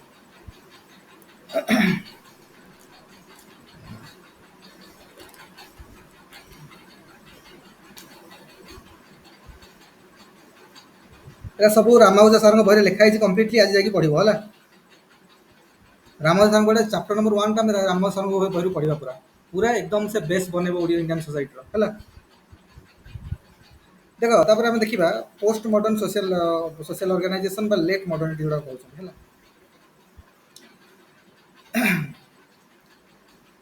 ବର୍ତ୍ତମାନ କ'ଣ ହେଉଛି ଯେ ବର୍ତ୍ତମାନ ଆମେ କ'ଣ କି ଆମେ ବର୍ତ୍ତମାନ କ୍ରିଟିକାଲ ଆୱାରନେସ୍ ଆମେ ଡେଭଲପ୍ କଲାଣି। ଦେଖ ଆୱାରନେସ୍ ତ ଆସିଥିଲା ଆମର ଯେତେବେଳେ ଆମେ ମଡର୍ନ ଥିଲେ, କିନ୍ତୁ ବର୍ତ୍ତମାନ ସମୟରେ କ୍ରିଟିକାଲ ଆୱାରନେସ୍ ଅଛି। କାରଣ ବର୍ତ୍ତମାନ ଆଗରୁ ଆମେ ଦେଖିବ ଆମକୁ ଖୁସି ଲାଗୁଥିଲା, ଆମେ ରେଲୱେ ୟୁଜ୍ କରିଦେଉଥିଲେ, ଆମକୁ ଖୁସି ଲାଗୁଥିଲା କି ଆମେ ଚାଲି ଚାଲି ଏତେ ଦିନ ଆମକୁ ଲାଗୁଥିଲା ବସ୍ରେ ବସିକି ସାଙ୍ଗେ ସାଙ୍ଗେ ପହଞ୍ଚି ଯାଉଛେ। କାଲି ଆମେ ଚାଲି ଚାଲି କେତେ ଯିବାକୁ ପଡ଼ୁଥିଲା, ଆଜି ବାଇକ୍ରେ ଏଇ ସମୟରେ ପଳେଇ ଯାଉଛନ୍ତି। ବୁଝୁଛ ନାହିଁ, ମଡର୍ନ ବେଳକୁ ଆମେ ଏଇ ଜିନିଷଟା ଆମକୁ ଭଲ ଲାଗୁଥିଲା। କାରଣ ସାଇନ୍ସର ଗ୍ଲାମରଟାକୁ, ସାଇନ୍ସର ୟୁଟିଲିଟିଟାକୁ ଆମେ ଏନ୍ଜୟ କରୁଥିଲେ ସେତେବେଳେ। କିନ୍ତୁ ଗ୍ରାଜୁଆଲି ଯେତେବେଳେ ସୋସାଇଟି ଆଗକୁ ବଢ଼ିଲା, ବର୍ତ୍ତମାନ ଆମର ସାଇନ୍ସର ନେଗେଟିଭ୍ ଇମ୍ପାକ୍ଟ ଗୁଡ଼ାକ ସବୁ ଦେଖାଦେଲାଣି। କ୍ଲାଇମେଟ୍ ଚେଞ୍ଜ ହଉ, ଏକ୍ସଟ୍ରିମିଜିମ୍ ହଉ, ଟେରୋରିଜିମ୍ ହଉ, ମାନେ ମାନେ କ୍ଲାइमेଟ୍ ଚେଞ୍ଜ ଆମେ ନେବା, କ୍ଲାइमेଟ୍ ଚେଞ୍ଜଟା କାଫି ଆନ୍ଥ୍ରୋପୋଜେନିକ୍ ଇଫେକ୍ଟ ଅଛି। କାଫି ଲୋକ ଆମେ ମାନେ ବିଭିନ୍ନ ମଡର୍ନ ଇକ୍ୱିପମେଣ୍ଟ ୟୁଜ୍ କରିବାରେ, ଅଟୋମୋବାଇଲ୍ସ ୟୁଜ୍ କରିବାରେ, ବିଭିନ୍ନ କଳକାରଖାନା ଫ୍ୟାକ୍ଟ୍ରି ୟୁଜ୍ କରିବାରେ ଦୂଷିତ ପାଣି ତାର ନିର୍ଗତ ଦୂଷିତ ବାୟୁମଣ୍ଡଳକୁ ଦୂଷିତ କରିବା ସହିତ ଆମର ୱାଟର ରିସୋର୍ସେସକୁ ବି କାଫି ପଲ୍ୟୁଟେଡ୍ କରୁଛି, ଯେଉଁଟାକି ହ୍ୟୁମାନ୍ ହେଲ୍ଥ ପ୍ରତି, ଆମ ଏନଭାରନମେଣ୍ଟର ହେଲ୍ଥ ପ୍ରତି ଯେଉଁଟା ବି କାଫି ବିପଜ୍ଜନକ। ତେଣୁ ବର୍ତ୍ତମାନ ପୋଷ୍ଟ ମଡର୍ନ ସୋସାଇଟିରେ ଲୋକ କ'ଣ କରୁଛନ୍ତି ନା କ୍ରିଟିକାଲ ଆୱାରନେସ୍ ଲୋକଙ୍କୁ ଡେଭଲପ୍ କଲାଣି। ପୋଷ୍ଟ ମଡର୍ନିଟିରେ ବା ପୋଷ୍ଟ ମଡର୍ନ ସୋସାଇଟିରେ ବା ଲେଟ୍ ମଡର୍ନିଟିରେ କ'ଣ ନା ଲୋକଙ୍କର କାଫି କ୍ରିଟିକାଲ ଆୱାରନେସ୍ ଡେଭଲପ୍ କଲାଣି। ଲୋକମାନଙ୍କର କ'ଣ ଚିନ୍ତା କଲେଣି damaging effect of applied science. Applied science ମାନେ ଟେକ୍ନୋଲୋଜି ହେଲା। ଟେକ୍ନୋଲୋଜିର ଯେଉଁ ଡ୍ୟାମେଜିଂ ଇଫେକ୍ଟ ଯାହା ଯାହା ଅଛି ଆମେ ତାପରେ ବର୍ତ୍ତମାନ ବେଶୀ ଫୋକସ୍ କଲେଣି। ସ୍ମାର୍ଟଫୋନ୍ ୟୁଜ୍ କରୁଛନ୍ତି, ସ୍ମାର୍ଟଫୋନ୍ ୟୁଜ୍ କରିକି ତମେ ଯେଉଁ ଆସିଥିଲା ଆମର 2.0 ଅକ୍ଷୟ କୁମାରର ରୋବୋଟ୍ 2.0 ଦେଖିତ ସ୍ମାର୍ଟଫୋନ୍ର ଡ୍ୟାମେଜିଂ ଇଫେକ୍ଟ ତାଙ୍କର ମେନ୍ କନସେପ୍ଟ ସେଇଟା ଥିଲା ଯେ ସ୍ମାର୍ଟଫୋନ୍ ୟୁଜ୍ କରିକି ତାର ଯେଉଁ କୁପ୍ରଭାବଟା ପକ୍ଷୀମାନଙ୍କ ଉପରେ ପଡ଼ୁଛି, ଯେଉଁ କି ଆମେ ବର୍ତ୍ତମାନ ଯେଉଁ ଆମେ ଯେତେ ବି ଆମ ମଡର୍ନ ଇକ୍ୱିପମେଣ୍ଟ ୟୁଜ୍ କରୁଛନ୍ତି, ଲ୍ୟାପଟପ୍ ୟୁଜ୍ କରୁଛନ୍ତି, ସ୍ମାର୍ଟଫୋନ୍ ୟୁଜ୍ କରୁଛନ୍ତି, ଟିଭି ୟୁଜ୍ କରୁଛନ୍ତି, ବିଭିନ୍ନ ପ୍ରକାର ଇକ୍ୱିପମେଣ୍ଟ ଆମେ ୟୁଜ୍ କରୁଛୁ, ତାର ଡ୍ୟାମେଜିଂ ଇଫେକ୍ଟ କ'ଣ ନା ଯଦି ନା ଗୋଟେ ଆପ୍ଲାଏଡ୍ ସାଇନ୍ସର now we are more concern about its damaging effect. आमକୁ ତ ହେଲ୍ପ ମିଳୁଛି, ଲାଇଫ୍ ଇଜି ହେଉଛି, ଆମ ଲେବରକୁ ମିନିମାଇଜ୍ କରୁଛୁ, ଠିକ୍ କଥା। କିନ୍ତୁ ତା ସହିତ ଯୋଉ damaging effect it is creating, କାରଣ ସବୁ ଜିନିଷ ଆମେ ଯେଉଁ କହନ୍ତି ନା there is no rose without any thorn. ତେଣୁ ଆମକୁ ଟେକ୍ନୋଲୋଜି ବା ଆପ୍ଲାଏଡ୍ ସାଇନ୍ସ ଆମକୁ ଏତେ ବେନିଫିଟ୍ ଦେଉଛି, ତା ମାନେ ନୁହେଁ ଯେ କିଛି ଡ୍ୟାମେଜିଂ ଇଫେକ୍ଟ ନାହିଁ। ଡ୍ୟାମେଜିଂ ଇଫେକ୍ଟ ବି ଅଛି ସାଇଡ୍ ବାଇ ସାଇଡ୍। ତେଣୁ ଆମେ ବର୍ତ୍ତମାନ ପୋଷ୍ଟ ମଡର୍ନ ସୋସାଇଟିରେ ଲୋକ ଆର୍ ମୋର୍ ଲୋକମାନେ କ'ଣ ମୋର୍ ଫୋକସ୍ଡ ବା more concern about the damaging effect of applied science. That is very fundamental feature of कौन पोस्ट मॉडर्न सोसाइटी बा लेट मॉडर्निटी बुझेगा। आ गोटे हूँ कौन ना खाली डैमेजिंग इफेक्ट जे एनवायरनमेंट पर पड़ू ताहा नुह, डैमेजिंग एनवायरनमेंट पर पड़ुची, डैमेजिंग इफेक्ट ह्यूमानिटी पर भी आसूची। आम देखिए काफी लोक टेक यूज करके टेक्नोलोजी यूज कला फल टेक्नोलोजी जमी कहली टेक्नोलोजी जे कौन कहना ना डुआल एज सोड गोटे डबल एज सोड कहुए ना टेक्नोलोजी को कौन दीटा धार दीधारी कौन दीधारी खंडा बा कौन तलवार माने कहर उद्देश्य है जार गोटे पॉजिटिव साइड अच्छे नेगेटिव साइड भी अच्छे। आम यदि टेक्नोलोजी को आम पॉजिटिव डेवलपमेंट रे लगेबा तो ठीक अच्छे, ताकि नेगेटिव वे लगेदेले तो आम पूरा डैमेज हो पूरा स्पॉइल करदे आम लाइफ को। काफी लोग टेक्नोलोजी को नेगेटिव वे यूज कर बहुत लोग कारण नेगेटिव जिनसा बहुत मजा लगे आ बहुत इजी लगे आ बहुत इजी माने कौन बहुत माने कौन फास्ट सक्सेस दब किंतु से फास्ट सक्सेस परमानेंट नुहे।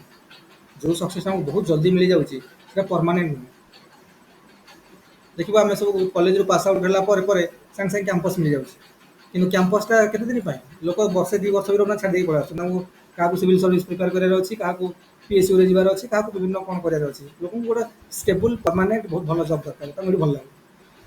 तेणु जिते फास्ट सक्सेस मिले से परमानेंट से ना टेम्पोरारी नेचर तो से गुड़ाक से जिनसा ठीक हूँ कौन जिते आम यहाँ कर माने कौन science and tech applied science negative जिन को आडप्ट कर नौ कि तार इंपैक्टा बहुत कम समय पाए बुझे ना डैमेज काफी लैटर मोमेंट में रियलाइज करवा ना things are going in very negative हुए लोक कनसर्न पुणी चेष्टा करते रिफर्म करने बुझे ना।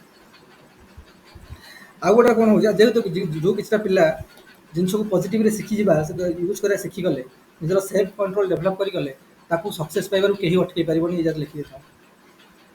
ଇଭିନ୍ ମୁଁ ନିଜେ ବି ମୁଁ କହୁଛି ବୋଲି ମୁଁ ଆଜ୍ ଏ ଟିଚର ପୋଜିସନରେ ଅଛି ବୋଲି ମୁଁ ତୁମକୁ ସେ କଥା କହୁଛି, କିନ୍ତୁ ମୁଁ ବି ନିଜକୁ ନିଜେ ବି ଏ କଥା କହିବି, ଯଦି ସେଲ୍ଫ କଣ୍ଟ୍ରୋଲ ତୁମର ଭିତରେ ପଳେଇ ଆସିଲା ଆଉ ଆପ୍ଲାଏଡ୍ ସାଇନ୍ସକୁ ପଜିଟିଭ୍ ୱେରେ ନେବା ଶିଖିଗଲ, ସକ୍ସେସ୍ ପାଇବାରୁ କେହି ତୁମକୁ ବଞ୍ଚେଇ ପାରିବେନି।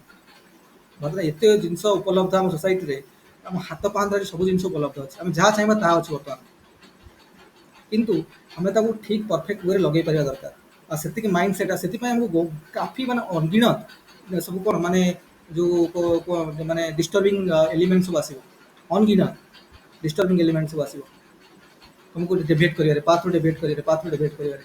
ଯଦି ସେଇ ଜିନିଷ ଆମେ ଶିଖିଗଲେ କେମିତି ଡେଭିଏସନ୍ ନ ରହୁ, ଜିନିଷ ସେଲ୍ଫ କଣ୍ଟ୍ରୋଲ ଆମ ଭିତରେ ଆସିଗଲା, ସେଲ୍ଫ କଣ୍ଟ୍ରୋଲ ଆସିଗଲା ମାନେ ଏକାଗ୍ରତା ଯେଉଁଟାକୁ କହୁଛନ୍ତି, ଆମେ ସେଲ୍ଫ କଣ୍ଟ୍ରୋଲ ପାଇଁ ଆମେ ଯୋଗ ପ୍ରାକ୍ଟିସ୍ କରୁଛନ୍ତି, ପ୍ରାଣାୟାମ ପ୍ରାକ୍ଟିସ୍ କରୁଛନ୍ତି, କି ମେଡ଼ିଟେସନ୍ କରୁଛନ୍ତି, କି ରନିଂ କରୁଛନ୍ତି, ଯାଇକି ସନ୍ଧ୍ୟାବେଳେ କି ସକାଳେ ରନିଂ କରୁଛନ୍ତି, ବିଭିନ୍ନ ମେଥଡ଼ ନିଜକୁ ସୁହାଇଲା ଭଳିଆ ବିଭିନ୍ନ ମେଥଡ୍ସ ଆମେ ୟୁଜ୍ କରୁଛନ୍ତି। ସେଲ୍ଫ କଣ୍ଟ୍ରୋଲ ଆସୁ, ସେଲ୍ଫ କଣ୍ଟ୍ରୋଲ ମାଇଣ୍ଡ ଡେଭିଏଟ୍ ନ ହଉ।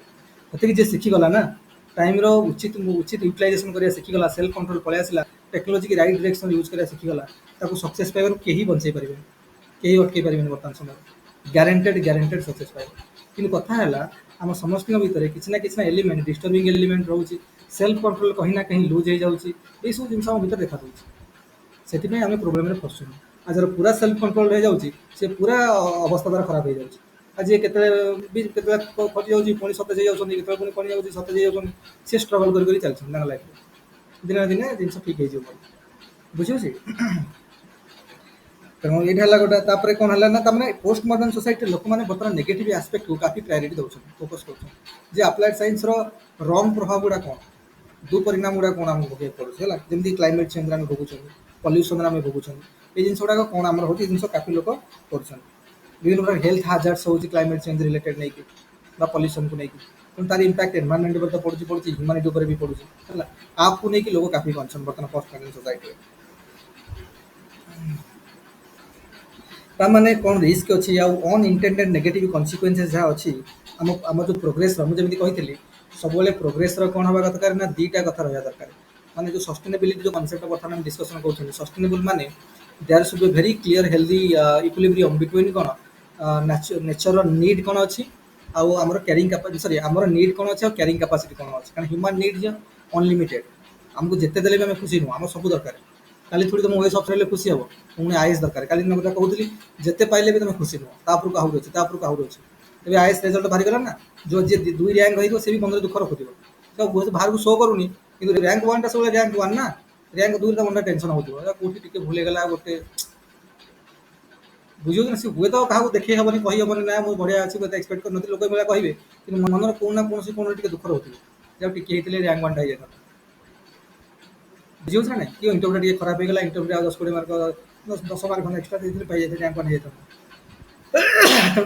ଏଇ ଟାଇପ୍ର ଜିନିଷ ଯେ କୋଉ ନା କୌଣସି କୋଣରେ ରହିବ, ତ ଦୁଃଖ ସବୁବେଳେ। ତେଣୁ ମଣିଷର ୱାଣ୍ଟଟା ଅନଲିମିଟେଡ୍, କିନ୍ତୁ ନେଚର ଗୋଟେ କ୍ୟାରିଂ କାପାସିଟି ଅଛି। ତେଣୁ କ୍ୟାରିଂ କାପାସିଟି ଆଉ ୱାଣ୍ଟ ଭିତରେ ଗୋଟେ ଇକ୍ୱିଲିବ୍ରିୟମ୍ ଏକ୍ଜିଷ୍ଟ କରିବା କଥା। ଏଇଟା ବର୍ତ୍ତମାନ ମଡର୍ଣ୍ଣିଟି ବା ଲେଟ୍ ମଡର୍ଣ୍ଣିଟିରେ ଲୋକ ଭାବରେ ଚିନ୍ତା କରୁଛନ୍ତି। ସେଥିପାଇଁ ଆମେ ସବୁବେଳେ କ'ଣ କରୁଛନ୍ତି ନା, ଯେଉଁ ଅନଇଣ୍ଟେଣ୍ଡେଡ୍ ନେଗେଟିଭ୍ କନସିକ୍ୱେନ୍ସେସ୍ ଅଛି ଆମ ପର୍ସ୍ୟୁଟ୍ ଅଫ୍ ପ୍ରୋଗ୍ରେସରେ, ଆମେ ଯେତେବେଳେ ଡେଭଲପମେଣ୍ଟ କରିବା, ଆମ ଡେଭଲପମେଣ୍ଟ ଗ୍ରୋଥ୍ ଷ୍ଟୋରିରେ ଆମର ସବୁ ନେଗେଟିଭ୍ ଇମ୍ପାକ୍ଟ କ'ଣ ହେଉଛି ବା ଅନଇଣ୍ଟେଣ୍ଡେଡ୍ ନେଗେଟିଭ୍ କନସିକ୍ୱେନ୍ସେସ୍ କ'ଣ ଅଛି, ଯେଉଁଟାକି ଆମେ ଭାବିନଥିଲା, ଆମର ଇଣ୍ଟେନସନ୍ ନଥିଲା। ଆମେ କାଲି ଗୋଟେ ଡ୍ୟାମ୍ କନଷ୍ଟ୍ରକ୍ସନ୍ କରିବା, ତ ଡ୍ୟାମ୍ କନଷ୍ଟ୍ରକ୍ସନ୍ କରିବା ମାନେ ଆମେ ନେଚର ଏଗନେଷ୍ଟରେ ଗଲୁ, ନେଚରକୁ ଏକ୍ସପ୍ଲୋଏଟ୍ କଲେ ନା। ଆମେ କାଲି ମନେକର ରେଲୱେ ଲାଇନ୍ ତିଆରି କରିବା, ତ ଜଙ୍ଗଲ କାଟିଲେ କି ପାହାଡ଼ ପର୍ବତ କାଟିଲେ, ତା ଭିତରେ ରେଲୱେ ଲାଇନ୍ ଯିବ, ବୁଝିହେଉଛି ନା ନାହିଁ। କାଲି ଆମକୁ କିଛି ବି ଦରକାର, କାଲି ଆମକୁ ଦରକାର କ'ଣ, ଗୋଟେ ଡ୍ୟାମ୍, ଗୋଟେ ନଦୀ ଅଛି, ଡ୍ୟାମ୍ କରିବାକୁ ପଡ଼ିବ ଆମକୁ, ସେଠି ଇରିଗେସନ୍ ଫାସିଲିଟିସ୍ ପାଇଁ ଗୋଟେ ଡ୍ୟାମ୍ ଦରକାର ଗୋଟେ। ତ ଯେଉଁଟା ନେଚର ଗୋଟେ ଡିଜାଇନ୍ କରିଥିଲେ, nature has designed its own way. ତେଣୁ ନେଚର ଏଗନେଷ୍ଟରେ ଯାଇକି ଆମେ ଗୋଟେ ଡ୍ୟାମ୍ ବନେଇଲେ ସେଠି, ତ ନେଚର ଡିଷ୍ଟର୍ବ ହେଲା। ତେଣୁ ଆମର ଧ୍ୟାନ ରହିବା ଦରକାର ଯେ ନେଚର ଏତେ ଡିଷ୍ଟର୍ବ ନ ହଉ, ଯାହା ନେଗେଟିଭ୍ କନସିକ୍ୱେନ୍ସ ଏତେ ବଢ଼ିଯିବ ଯେ ଆମେ ତାକୁ ଆଉ କ'ଣ ନଲିଫାଇ କରିପାରିବେ। ତେଣୁ ଆମେ ଜାଣିଛେ ନେଚର ଡିଷ୍ଟର୍ବ ହେଉଛି ବୋଲି ନେଗେଟିଭ୍ କନସିକ୍ୱେନ୍ସ ଆସିବ, କିନ୍ତୁ ଆମେ ତାକୁ ନଲିଫାଇ କରିଦେବା, ତାକୁ କଣ୍ଟ୍ରୋଲ୍ କରିନେବା, ସେତିକି ଭିତରେ ସୀମିତ ରହିବା ଭଲ। ଆଉ ଯଦି ଏତେ ମାତ୍ରାରେ ଡିଷ୍ଟର୍ବ ତୁମେ କରେଇଦେବ ଯେ ତାର ହେବ କାଲି ସେଠୁ ବଡ଼ ବଡ଼ ଫ୍ଲଡ୍ ହେବ, କାଲି ବଡ଼ ବଡ଼ ଫ୍ଲଡ୍ ହେବ, କ'ଣ କରିବ ତୁମେ ତାପରେ ସେଠୁ କଣ୍ଟ୍ରୋଲ୍ କରିପାରିବନି। ନେଗେଟିଭ୍ କନସିକ୍ୱେନ୍ସ ଯେତେବେଳେ କି ମନେକର ସେଇଟା ସିସ୍ମିକ୍ ଜୋନ୍ରେ ଆସୁଛି, ତୁମେ କଲ ତ ଆର୍ଥକ୍ୱେକ୍ ହେଲା, ଘର ଦ୍ୱାର ସବୁ ଭାଙ୍ଗିଗଲା, ଯେମିତି ଯେଉଁ ଆମର କେଦାରନାଥ ଯେମିତି ହେଉଛି, ସେଠି ଡ୍ୟାମ୍ ଫ୍ୟାମ୍ କରିବା କଥା ନୁହଁ, କାରଣ ସିସ୍ମିକ୍ ଜୋନ୍ରେ ସେ ଏରିଆ ଅଛି। ସେଠି ଡ୍ୟାମ୍ କନଷ୍ଟ୍ରକ୍ସନ୍ କରିବ ତ ଆର୍ଥକ୍ୱେକ୍ ହେବ, ସବୁ ଭସେଇ ଭାଙ୍ଗିବ, ବନ୍ୟା ଫନ୍ୟା କରିକି ବୁଡ଼େଇ ଦେବ ସବୁ। ତେଣୁ ଆମକୁ ଯେତିକି ଆମେ କଣ୍ଟ୍ରୋଲ୍ କରିପାରିବା ସେତିକି ଆମେ ଡିଷ୍ଟର୍ବ କରିବା ନେଚରକୁ। ଆଉ ନେଚରକୁ ବେଶୀ ଡିଷ୍ଟର୍ବ କରିଦେବା ତ ବେଶୀ କଣ୍ଟ୍ରୋଲ୍ କରିହେବନି, ତ ଆମର କଣ୍ଟ୍ରୋଲ୍ ହେଇଯିବ, ସବୁ ଡ୍ୟାମେଜ୍ ହେଇଯିବ। ତ ଏସବୁ ଜିନିଷକୁ ବର୍ତ୍ତମାନ ଲୋକ ଯେତେବେଳେ କୌଣସି ଡେଭଲପମେଣ୍ଟ କାମ କରିବାକୁ ଷ୍ଟାର୍ଟ କରୁଛି, ଲୋକ ନାଉ ଥିଙ୍କିଂ ଆବାଉଟ୍ ଅନଇଣ୍ଟେଣ୍ଡେଡ୍ କ'ଣ କନସିକ୍ୱେନ୍ସେସ୍ ଇନ୍ ଦ ପର୍ସୁଇଟ୍ ଅଫ୍ ପ୍ରୋଗ୍ରେସ୍। ବୁଝିଲେ, ଆମ ପ୍ରୋଗ୍ରେସକୁ ପାଇବାକୁ ହେଲେ ବା ପ୍ରୋଗ୍ରେସର ଆଟେମ୍ପ୍ଟରେ ଆମକୁ ଯେଉଁ ନେଗେଟିଭ୍ ଇମ୍ପାକ୍ଟ ବି ହେବ ତା ବିଷୟରେ ଆମେ ଯେମିତିକି ଏଇ ଜିନିଷକୁ ନେଇକି ଆମେ ମନେ ଏନଭାରମେଣ୍ଟାଲ ଇମ୍ପାକ୍ଟ ଆସେସମେଣ୍ଟର କନସେପ୍ଟ ଆସିଛି ଯେ ଆମେ କାଲି କେଉଁଠି ଗୋଟେ ଇଣ୍ଡଷ୍ଟ୍ରି ବନେଇବା, କେଉଁଠି ଗୋଟେ ମାଇନିଂ ତିଆରି କରିବା କି କ'ଣ ଗୋଟେ କରିବା, ଆଗ ଏନଭାରମେଣ୍ଟ ଇମ୍ପାକ୍ଟ ଆସେସମେଣ୍ଟ ହେଉଛି। ତ ଏନଭାରମେଣ୍ଟ ଉପରେ କ'ଣ କ'ଣ ନେଗେଟିଭ୍, କାରଣ ନେଗେଟିଭ୍ ତ ନିହାତି ପଡ଼ିବ, ନେଚରକୁ ଆମେ ଡିଷ୍ଟର୍ବ କରୁଛୁ, ନେଚରକୁ ଡିଷ୍ଟର୍ବ କରୁଛନ୍ତି ମାନେ ନେଗେଟିଭ୍ କନସିକ୍ୱେନ୍ସେସ୍ ନିହାତି ପଡ଼ିବ। କିନ୍ତୁ ଯେଉଁ ନେଗେଟିଭ୍ କନସିକ୍ୱେନ୍ସଟା କ୍ରିଏଟ୍ ହେବ that should be within our control limit. ତ ତାହେଲେ ଠିକ୍ ଅଛି, ଆଉ ଯଦି ସେଇଟା ନହେଲା ତ ପ୍ରୋବ୍ଲେମ୍ ହେବ। ବୁଝିହେଲା? ତେଣୁ ଏଇ ଜିନିଷକୁ ମଣିଷ ବର୍ତ୍ତମାନ ପୋଷ୍ଟ ମଡର୍ଣ୍ଣିଟିରେ ବା ଲେଟ୍ ମଡର୍ଣ୍ଣିଟିରେ ଆ ଉପରେ ବେଶୀ ବର୍ତ୍ତମାନ ଲୋକଙ୍କର ଫୋକସ୍ ରହୁଛି। ତାପରେ କ'ଣ ଆଉ ଗୋଟେ କଥା ହେଉଛି କ'ଣ ନା, ଆମେ ବର୍ତ୍ତମାନ କ'ଣ ନା ନ୍ୟାସନାଲିଜିମ୍ରୁ, ଆମ ଆଗ ଥିଲା ନ୍ୟାସନାଲିଜିମ୍ ହେଲା, ଆମେ ଯେଉଁଠି ମଡ଼ର୍ଣ୍ଣ ସୋସାଇଟିରେ ନ୍ୟାସନାଲିଜିମ୍କୁ କାଫି ଫୋକସ୍ କରୁଥିଲେ। ବର୍ତ୍ତମାନ ଏଇଟା କ'ଣ ହେଲା, ବର୍ତ୍ତମାନ ଗ୍ଲୋବାଲାଇଜେସନ୍ ଆଡ଼କୁ ଗତି କଲାଣି। Now we are all global citizen. ଆମେ କୌଣସି ଜିନିଷ କଲା ପୂର୍ବରୁ ଗ୍ଲୋବାଲ୍ ସ୍ୱାର୍ଥକୁ ଦେଖୁଛନ୍ତି, ଗ୍ଲୋବାଲ୍ ମାର୍କେଟକୁ ଦେଖିକି କରୁଛନ୍ତି। ଆମେ କାଲି ମନେକର ଗୋଟେ କମ୍ପାନୀ ବନେଇବା, କାଲି ତମେ ଗୋଟେ କମ୍ପାନୀ ବନେଇବା, ମନେକର ବାଇଜୁ ପ୍ରଥମେ ଦୁଇଟା ପିଲାଙ୍କୁ ପଢ଼ାଉଥିଲେ, ବାଇଜୁ ରବୀନ୍ଦ୍ରନ କେରଳାର, ସେ ତ ବାଇଜୁ ତା ନାଁ ଅନୁସାରେ ତ ବାଇଜୁ କରିଛି ନା ତାଙ୍କ ଯେଉଁ କମ୍ପାନୀ। ଦୁଇଟା ଯେଉଁ MBA କରୁଥିବା, MBA ପ୍ରିପାରେସନ୍ କରୁଥିବା ପିଲାଙ୍କୁ ଆପ୍ଟିଚ୍ୟୁଡ୍ ପଢ଼ାଉଥିଲେ 2 ଜଣ ପିଲାଙ୍କୁ। ତ ତାଙ୍କର ଏତେ ଭଲ ଲାଗିଲା, ଆଉ କିଛି ପିଲା ବଢ଼ିଲେ, କିଛି ମାନେ ଆଉ କିଛି ପିଲା ବଢ଼ିଲେ, ଏଠି ଗୋଟେ କ୍ଲାସରୁମ୍ ଭଳିଆ ପିଲା ହେଇଗଲେ। ତ ସେ ଭାବିଲେ ଯେ ଗୋଟେ ଏରିଆରେ ତ ଲୋକଙ୍କୁ ଆମେ କରିପାରୁଛେ, ଆମେ ଯଦି ମାନେ ଆମ ଷ୍ଟେଟ୍ର କେରଳାର ବିଭିନ୍ନ ବିଭିନ୍ନ ଜାଗାକୁ ଫୋକସ୍ କରିବା, ଆମକୁ ଗୋଟେ ଅନଲାଇନ୍ ଆର୍କିଟେକ୍ଚର ଦରକାର। ତ ଅନଲାଇନ୍ର ସେଟଅପ୍ ବନେଇଲେ, କେରଳା ସହିତ ଆରମ୍ଭ କରିକି ଇଣ୍ଡିଆର ବିଭିନ୍ନ ଜାଗାର ଲୋକମାନେ ଜଏନ୍ କଲେ। ତ ତାପରେ MBA ଛାଡ଼ିକି ସ୍କୁଲ ଏଜୁକେସନ୍ରେ ସେମାନେ ଫୋକସ୍ କଲେ, ତାପରେ କମ୍ପିଟେଟିଭ୍ ଏକ୍ଜାମ୍ସକୁ ଫୋକସ୍ କଲେ, ତାପରେ ପ୍ରଫେସନାଲ୍ ଏଜୁକେସନ୍କୁ ସେମାନେ ଫୋକସ୍ କଲେ। ତାପରେ ବର୍ତ୍ତମାନ ସେମାନେ ଇଣ୍ଡିଆକୁ ଛାଡ଼ିକି ଏସିଆକୁ ଫୋକସ୍ କଲେଣି, ନର୍ଥ ଇଷ୍ଟର ବିଭିନ୍ନ କଣ୍ଟ୍ରିକୁ, ଏପଟେ ୱେଷ୍ଟର୍ଣ୍ଣ ଆଫ୍ରିକାର ୱେଷ୍ଟର୍ଣ୍ଣ ଏସିଆର କଣ୍ଟ୍ରି ଗୁଡ଼ାକୁ ଫୋକସ୍ କଲେଣି। ତ ପୁଣି ତାଙ୍କ ଆଉଟରିଚ୍ ବଢ଼େଇକି ସେମାନେ ୟୁରୋପ ମାର୍କେଟକୁ ଫୋକସ୍ କରିବେ, ପୁଣି ଆମେରିକାନ ମାର୍କେଟକୁ ଫୋକସ୍ କରିବେ, ଆଫ୍ରିକାନ ମାର୍କେଟକୁ ଫୋକସ୍ କରିବେ, ଏମିତିକି ପୁରା ଗ୍ଲୋବାଲ୍ ରିଚ୍ ହେବ। ତାମାନେ ଆମର ଯେଉଁ ବର୍ତ୍ତମାନର କନସେପ୍ଟଟା ଗ୍ରାଜୁଆଲି କ'ଣ ହେଉଛି ନା, ଆମେ ଗ୍ରାଜୁଆଲି ଇଏ କେତେ ଆମେ ଲୋକାଲ୍ ଲେବୁଲ୍ରୁ ଇଣ୍ଡିଭିଜୁଆଲ୍ ଲେବୁଲ୍ରେ ଷ୍ଟାର୍ଟ କରୁଛନ୍ତି, ତ ବଟ୍ ଆମର ମାଇଣ୍ଡ ସେଟ୍ଟା ସବୁବେଳେ ଗ୍ଲୋବାଲ୍ ରହୁଛି। ଯେ ଦିନେ ଆମେ ଯଦି ଆମର ଏଇଭଳିଆ ଗ୍ରୋଥ୍ ପ୍ରୋସେସ୍ ରହିଲା, ୱିଲ୍ କନେକ୍ଟ ଟୁ ଦ କ'ଣ ଗ୍ଲୋବାଲ୍ ଲେବୁଲ୍ରେ ପହଞ୍ଚିବା, ଗ୍ଲୋବାଲାଇଜ୍ ମାର୍କେଟ୍ କରିଦେବା। ଆମାଜନ୍ ମନେକର ଦିନେ ଗୋଟେ ଗ୍ୟାରେଜ୍ରୁ ଷ୍ଟାର୍ଟ ହେଇଥିଲା, ଆମାଜନ୍ କମ୍ପାନୀ ଦିନେ ଗୋଟେ ଗ୍ୟାରେଜ୍ରୁ ଷ୍ଟାର୍ଟ ହେଇକି ବହି ସେମାନେ ସପ୍ଲାଏ କରୁଥିଲେ, ଯେ ଯାହାକୁ ଯାହା ଦରକାର ବହି ପେପର୍ ନେଇକି ଲୋକମାନଙ୍କ ପହଞ୍ଚଉଥିଲେ, ଏଇ କାମ କରୁଥିଲେ ବର୍ତ୍ତମାନ ସେମାନେ। କିନ୍ତୁ ସେଇଠୁ ଷ୍ଟାର୍ଟ ହେଇକି Amazon.com.in.au.uk କ'ଣ କ'ଣ ବାହାରିଗଲାଣି ସବୁ କଣ୍ଟ୍ରିକୁ, ବର୍ତ୍ତମାନ ୱାର୍ଲଡର କେତେ କଣ୍ଟ୍ରିକୁ ସେମାନେ ଛାଇଗଲେଣି ତାଙ୍କର ଏ ଯେଉଁ ଇ କମର୍ସରେ। ତେଣୁ କହିବାର ଉଦ୍ଦେଶ୍ୟ ହେଲା ସେମାନେ ଗ୍ଲୋବାଲ୍ କନେକ୍ଟ କରିଦେଲେ। କିନ୍ତୁ ସବୁ ଜିନିଷ ଷ୍ଟାର୍ଟ ହେଉଛି ଲୋକାଲ୍ ଲେବୁଲ୍ରୁ ମେ ବି ଷ୍ଟାର୍ଟ ହେଉଛି, ବଟ୍ ଆମର ଆଉଟରିଚ୍ ରହୁଛି ଗ୍ଲୋବାଲ୍। ତେଣୁ ଆମେ ନ୍ୟାସନାଲିଜିମ୍ରୁ ଟୁୱାର୍ଡସ୍ ଗ୍ଲୋବାଲାଇଜେସନ୍ ଆଡ଼କୁ ବର୍ତ୍ତମାନ ଗଲେଣି। ଏଇଟା ପୋଷ୍ଟ ମଡର୍ଣ୍ଣିଟି ବା ଲେଟ୍ ମଡର୍ଣ୍ଣିଟି ଏଇଟା ଗୋଟେ ଫିଚର୍ ହେଲାଣି, ଗ୍ରାଜୁଆଲି ଗ୍ଲୋବାଲାଇଜେସନ୍ ଆଡ଼କୁ ଆମେ ଗତି କରୁଛନ୍ତି। ତାପରେ ବର୍ତ୍ତମାନ କ'ଣ ହେଉଛି ନା, ଆଗରୁ କ'ଣ ହେଉଥିଲା ଆଗରୁ ଦେଖିବ ଆମେ ଯେଉଁ ବେଶୀ ଫୋକସ୍ କରୁଥିଲେ ଆଗରୁ, ଆମେ ଗୋଟେ ଡେଭଲପମେଣ୍ଟ ଉପରେ ବେଶୀ ଫୋକସ୍ କରୁଥିଲେ, ଯେଉଁଟାକି ମଡ଼ର୍ଣ୍ଣ ସୋସାଇଟିରେ ହେଉଥିଲା। ମାନେ ଆମେ ଇମ୍ପୋର୍ଟାଣ୍ଟ ଇକୋନୋମିକ୍ ଡେଭଲପମେଣ୍ଟ, ଆମର ବେଶୀ ପଇସା ଆସୁ ଇଣ୍ଡଷ୍ଟ୍ରି କରିକି, ସେ ଯାହା ବି କରିକି ଇଣ୍ଡଷ୍ଟ୍ରି କରିକି, ସେ ବିଭିନ୍ନ ଡେଭଲପମେଣ୍ଟ ଆକ୍ଟିଭିଟିଜ୍ କରିକି ଆମ ପାଖରେ ପଇସା ଆସୁ। ୟାର ମୋର୍ ଫୋକସିଂ ଅନ୍ ମନି, ଯେଉଁଟାକି ଇଣ୍ଡିଆନ୍ ସୋସାଇଟିରେ ବର୍ତ୍ତମାନ ଚାଲିଛି। ଆମ ସୋସାଇଟି ବର୍ତ୍ତମାନ ଏଇଆ ଚାଲିଛି ନା, ମନି ଦରକାର, ପଇସା, ଖାଲି ପଇସା ଆମେ ହେଉଛନ୍ତି, ଯାହା କରିକି ପଇସା ଦରକାର ଆମର। ତ ଇକୋନୋମିକ୍ ଡେଭଲପମେଣ୍ଟ ଉପରେ ଆମେ କାଫି ଫୋକସ୍ କରୁଥିଲୁ। ତାମାନେ ଆମ କଲଚର୍ର ମ୍ୟାଟେରିଆଲିଷ୍ଟିକ୍ ପାର୍ଟଟା ଉପରେ ବେଶୀ ଫୋକସ୍। ଆମ ଯେଉଁ କଲଚର୍ର 2ଟା ପାର୍ଟ ଅଛି, WF ଅକବର୍ଣ୍ଣଙ୍କର କଲଚର୍ ଲ୍ୟାକ୍ ଥିଓରି ଅନୁସାରେ ଆମର 2ଟା ପାର୍ଟ ଅଛି କଲଚର୍ର, ଗୋଟେ ମ୍ୟାଟେରିଆଲିଷ୍ଟିକ୍ ପାର୍ଟ ଆଉ ନନ୍ ମ୍ୟାଟେରିଆଲିଷ୍ଟିକ୍ ପାର୍ଟ। ଦେଖ ମୁଁ କହୁଛି ଆମେ ସବୁ ପଢ଼ିଲା ବେଳକୁ ସବୁଗୁଡ଼ା ଦରକାର ହେବ ହେଲା। ତେଣୁ ଇଣ୍ଡିଆନ୍ ସୋସାଇଟିର ମଡ଼ର୍ଣ୍ଣ ସମୟରେ କ'ଣ ହେଉଥିଲା ନା, ମଡ଼ର୍ଣ୍ଣ ସୋସାଇଟି ଥିଲା ଇଣ୍ଡିଆର, ଆମେ ଇକୋନୋମିକ୍ ପାର୍ଟ ଉପରେ ବେଶୀ ଫୋକସ୍ କରୁଥିଲେ। ତା'ମାନେ କଲଚର୍ର ଆମର କେଉଁ ପାର୍ଟଟା, କଲଚର୍ର ଯେଉଁ ମ୍ୟାଟେରିଆଲିଷ୍ଟିକ୍ ପାର୍ଟ ଆମେ ବେଶୀ ଫୋକସ୍ କରୁଥିଲେ। ଆମର ଗ୍ରୋଥ୍ ଆଉ ଡେଭଲପ୍, ମ୍ୟାଟେରିଆଲିଷ୍ଟିକ୍ ଆସେଟ୍ କ୍ରିଏସନ୍ ହେଉ, ଆମର କାର୍ ହେଉ, ଆମର ଘର ବଡ଼ ବଡ଼ ଅଟ୍ଟାଳିକା ଭଳିଆ ଘର ହେଉ, ଆମ ପାଖରେ କ'ଣ ସବୁ ପ୍ରକାର ଯେତେ ସରଞ୍ଜାମ ଅଛି, ସବୁ ସୁବିଧା, ମାନେ ଗୋଟେ ମାନେ କ'ଣ ଲକ୍ଜରୀ ପାଇଁ ଯାହା ଦରକାର ସବୁ ଆସେଟ୍ କ୍ରିଏସନ୍ ହେଉ ଆମ ପାଖରେ ରହୁ। ସମସ୍ତେ ଚାହୁଁଥିଲେ। କିନ୍ତୁ ଗ୍ରାଜୁଆଲି କ'ଣ ହେଲାଣି ବର୍ତ୍ତମାନ ପୋଷ୍ଟ ମଡ଼ର୍ଣ୍ଣ ସୋସାଇଟିରେ ଲୋକ କ'ଣ କରୁଛନ୍ତି, ଠିକ୍ ଅଛି, ଲୋକ ବର୍ତ୍ତମାନ କ'ଣ କରୁଛନ୍ତି ନା ନନ୍ ଯେଉଁ ମ୍ୟାଟେରିଆଲିଷ୍ଟିକ୍ ପାର୍ଟଟା ଆମର କଲଚର୍, ଆମ କଲଚର ନନ୍ ମ୍ୟାଟେରିଆଲିଷ୍ଟିକ୍ ପାର୍ଟ ଯେଉଁଟା ଆମ ଭାଲ୍ୟୁଜ୍, ଆମ ଭାଲ୍ୟୁ ସିଷ୍ଟମକୁ ଲୋକମାନେ ବର୍ତ୍ତମାନ ପ୍ରାଇଡ଼ ଦେବାକୁ ଷ୍ଟାର୍ଟ କଲେଣି। ବଡ଼ ବଡ଼ ଫ୍ୟାମିଲି ଦେଖୁ ଯେଉଁମାନେ କାଫି ଡେଭଲପମେଣ୍ଟ କରିସାରିଲେଣି, କାଫି ଫାଇନାନ୍ସିଆଲ ଡେଭଲପମେଣ୍ଟ ମାନେ ହେଇଗଲାଣି। ନାଉ ଦେ ଆର୍ ଫୋକସିଂ ଅନ୍ କଲଚର ଡେଭଲପମେଣ୍ଟ ହେବ, ତାଙ୍କ ନନ୍ ମ୍ୟାଟେରିଆଲିଷ୍ଟିକ୍ ପାର୍ଟଟା ବି ଡେଭଲପ ହେବ, କାଫି थिंकिंग लेवल डेवलपमेंट हो, भैल्यूज बहुत आसो तार मन को भैल्यूज स्ट्रेंथनिंग हो, भैल्यू सिस्टम स्ट्रेंथनिंग हो। एटा पोस्ट मॉडर्न सोसाइटी लोक मान कल्चर ऊपर बेसी कौन फोकस कर।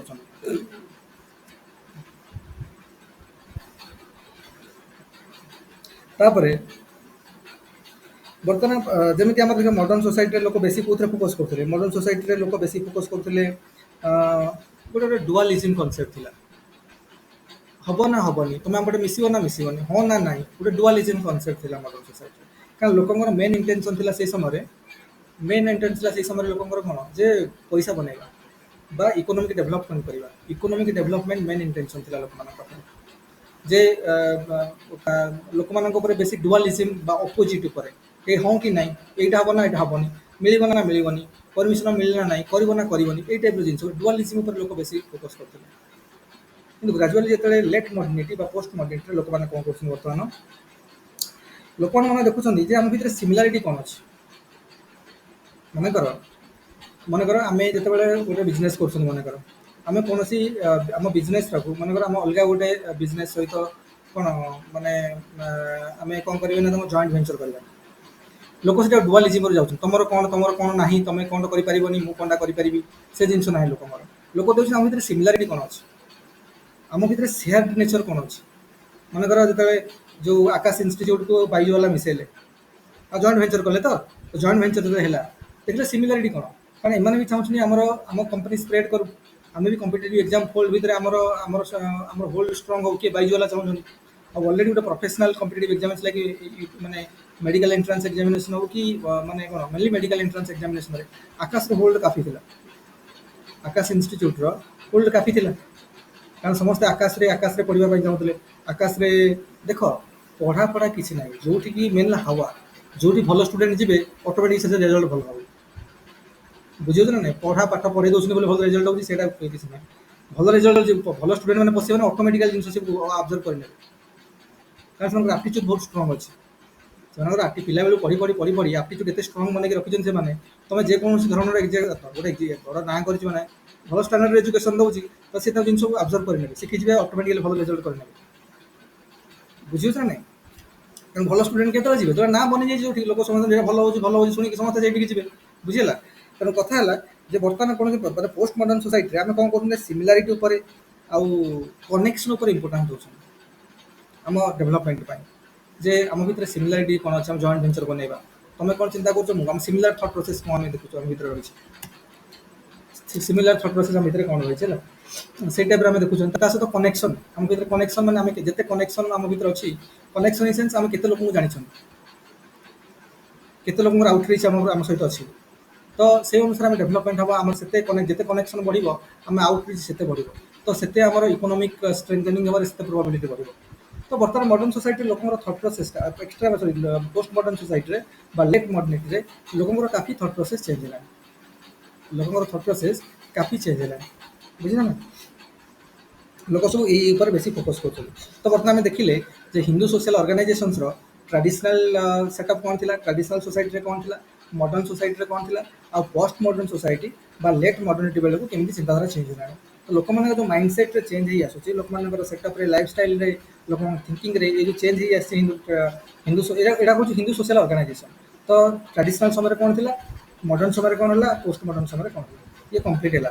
तापर आम देखा ट्रेडिशनल इंडियन सोसाइटी जो पर्सपेक्टिव गुड़ाक सब कौन अच्छी है से सब मार्कसीट पर्सपेक्टिव क्या लोक कहते विभिन्न क्वेश्चन लोक पचारे जमी कौन लोक कहते जे हाउ सोसाइटी इज कंस्ट्रक्टेड गोटे सोसाइटी केमती कंस्ट्रक्शन है स्टार्टिंग लोक धारणा आसाला कि मनकर हाउ डज इट ऑपरेट एटा केमती ऑपरेट करुच्ची सोसाइटी चलुची केमती किए चलाऊँ कि मनकर आम कह गोटे गोटे सोसाइटी गोटे सम ग्रुप्स गोटे कैटेगोरी किसी ग्रुप अच्छे मोस्ट पावरफुल किसी ग्रुप अच्छे लेस पावरफुल एमती कहीं आउ किसी लोक पचारे जे सोशल चेंज हो कौ कारण एजेंट किए कौन सोशल चेंज हो କାହିଁକି ସୋସିଆଲ ଚେଞ୍ଜ ହାପନିଂ ହେଉଛି କିମ୍ବା ଆଉ କିଛି ଅଛି ଯେଉଁ ଆମର କହୁଥିଲେ ଯେ ଯେଉଁ ସୋସାଇଟିର ଅଛି ଏଇଟା କନସେନସସ୍ ବେସ୍ଡ ନା କନଫ୍ଲିକ୍ଟ ବେସ୍ଡ।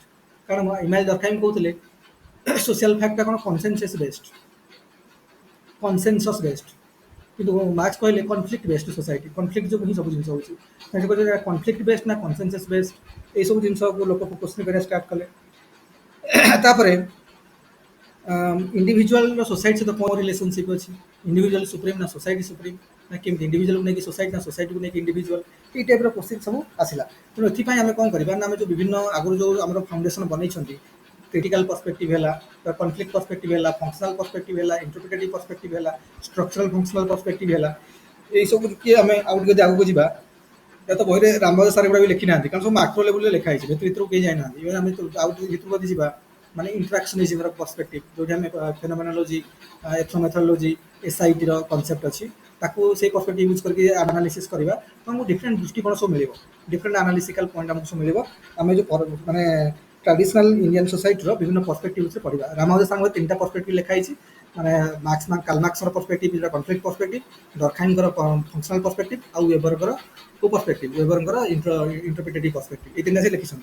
आ बाकी अलग अलग लिखाई हम सेति सेति के जानिबार अछि होला। तो भाई तुम पढ़ ये चैप्टर पढ़ पुणी आम कंटिन्यू करवा डिस्कसन है। ये चैप्टर सार जहाँ लिखिं डिटेल्स पढ़ यहाँ सब बुलेट पॉइंट गुड़ा भी पढ़ी भल भाव बुझा चेस्ट कर आम सब पढ़ाई ट्राए करवा ये चैप्टर भले सरीगला आमको काफी अलग चैप्टर गुड़ा काफी आमको माने मिले पुणी जीएस जीएस घुरे कथा सार बोधे लिखी ना जीएस घुरे कथा पढ़ा पड़ो इंडोलॉजी से काफी काम करते तो से विषय भी देखा वाइंड अप करवा है।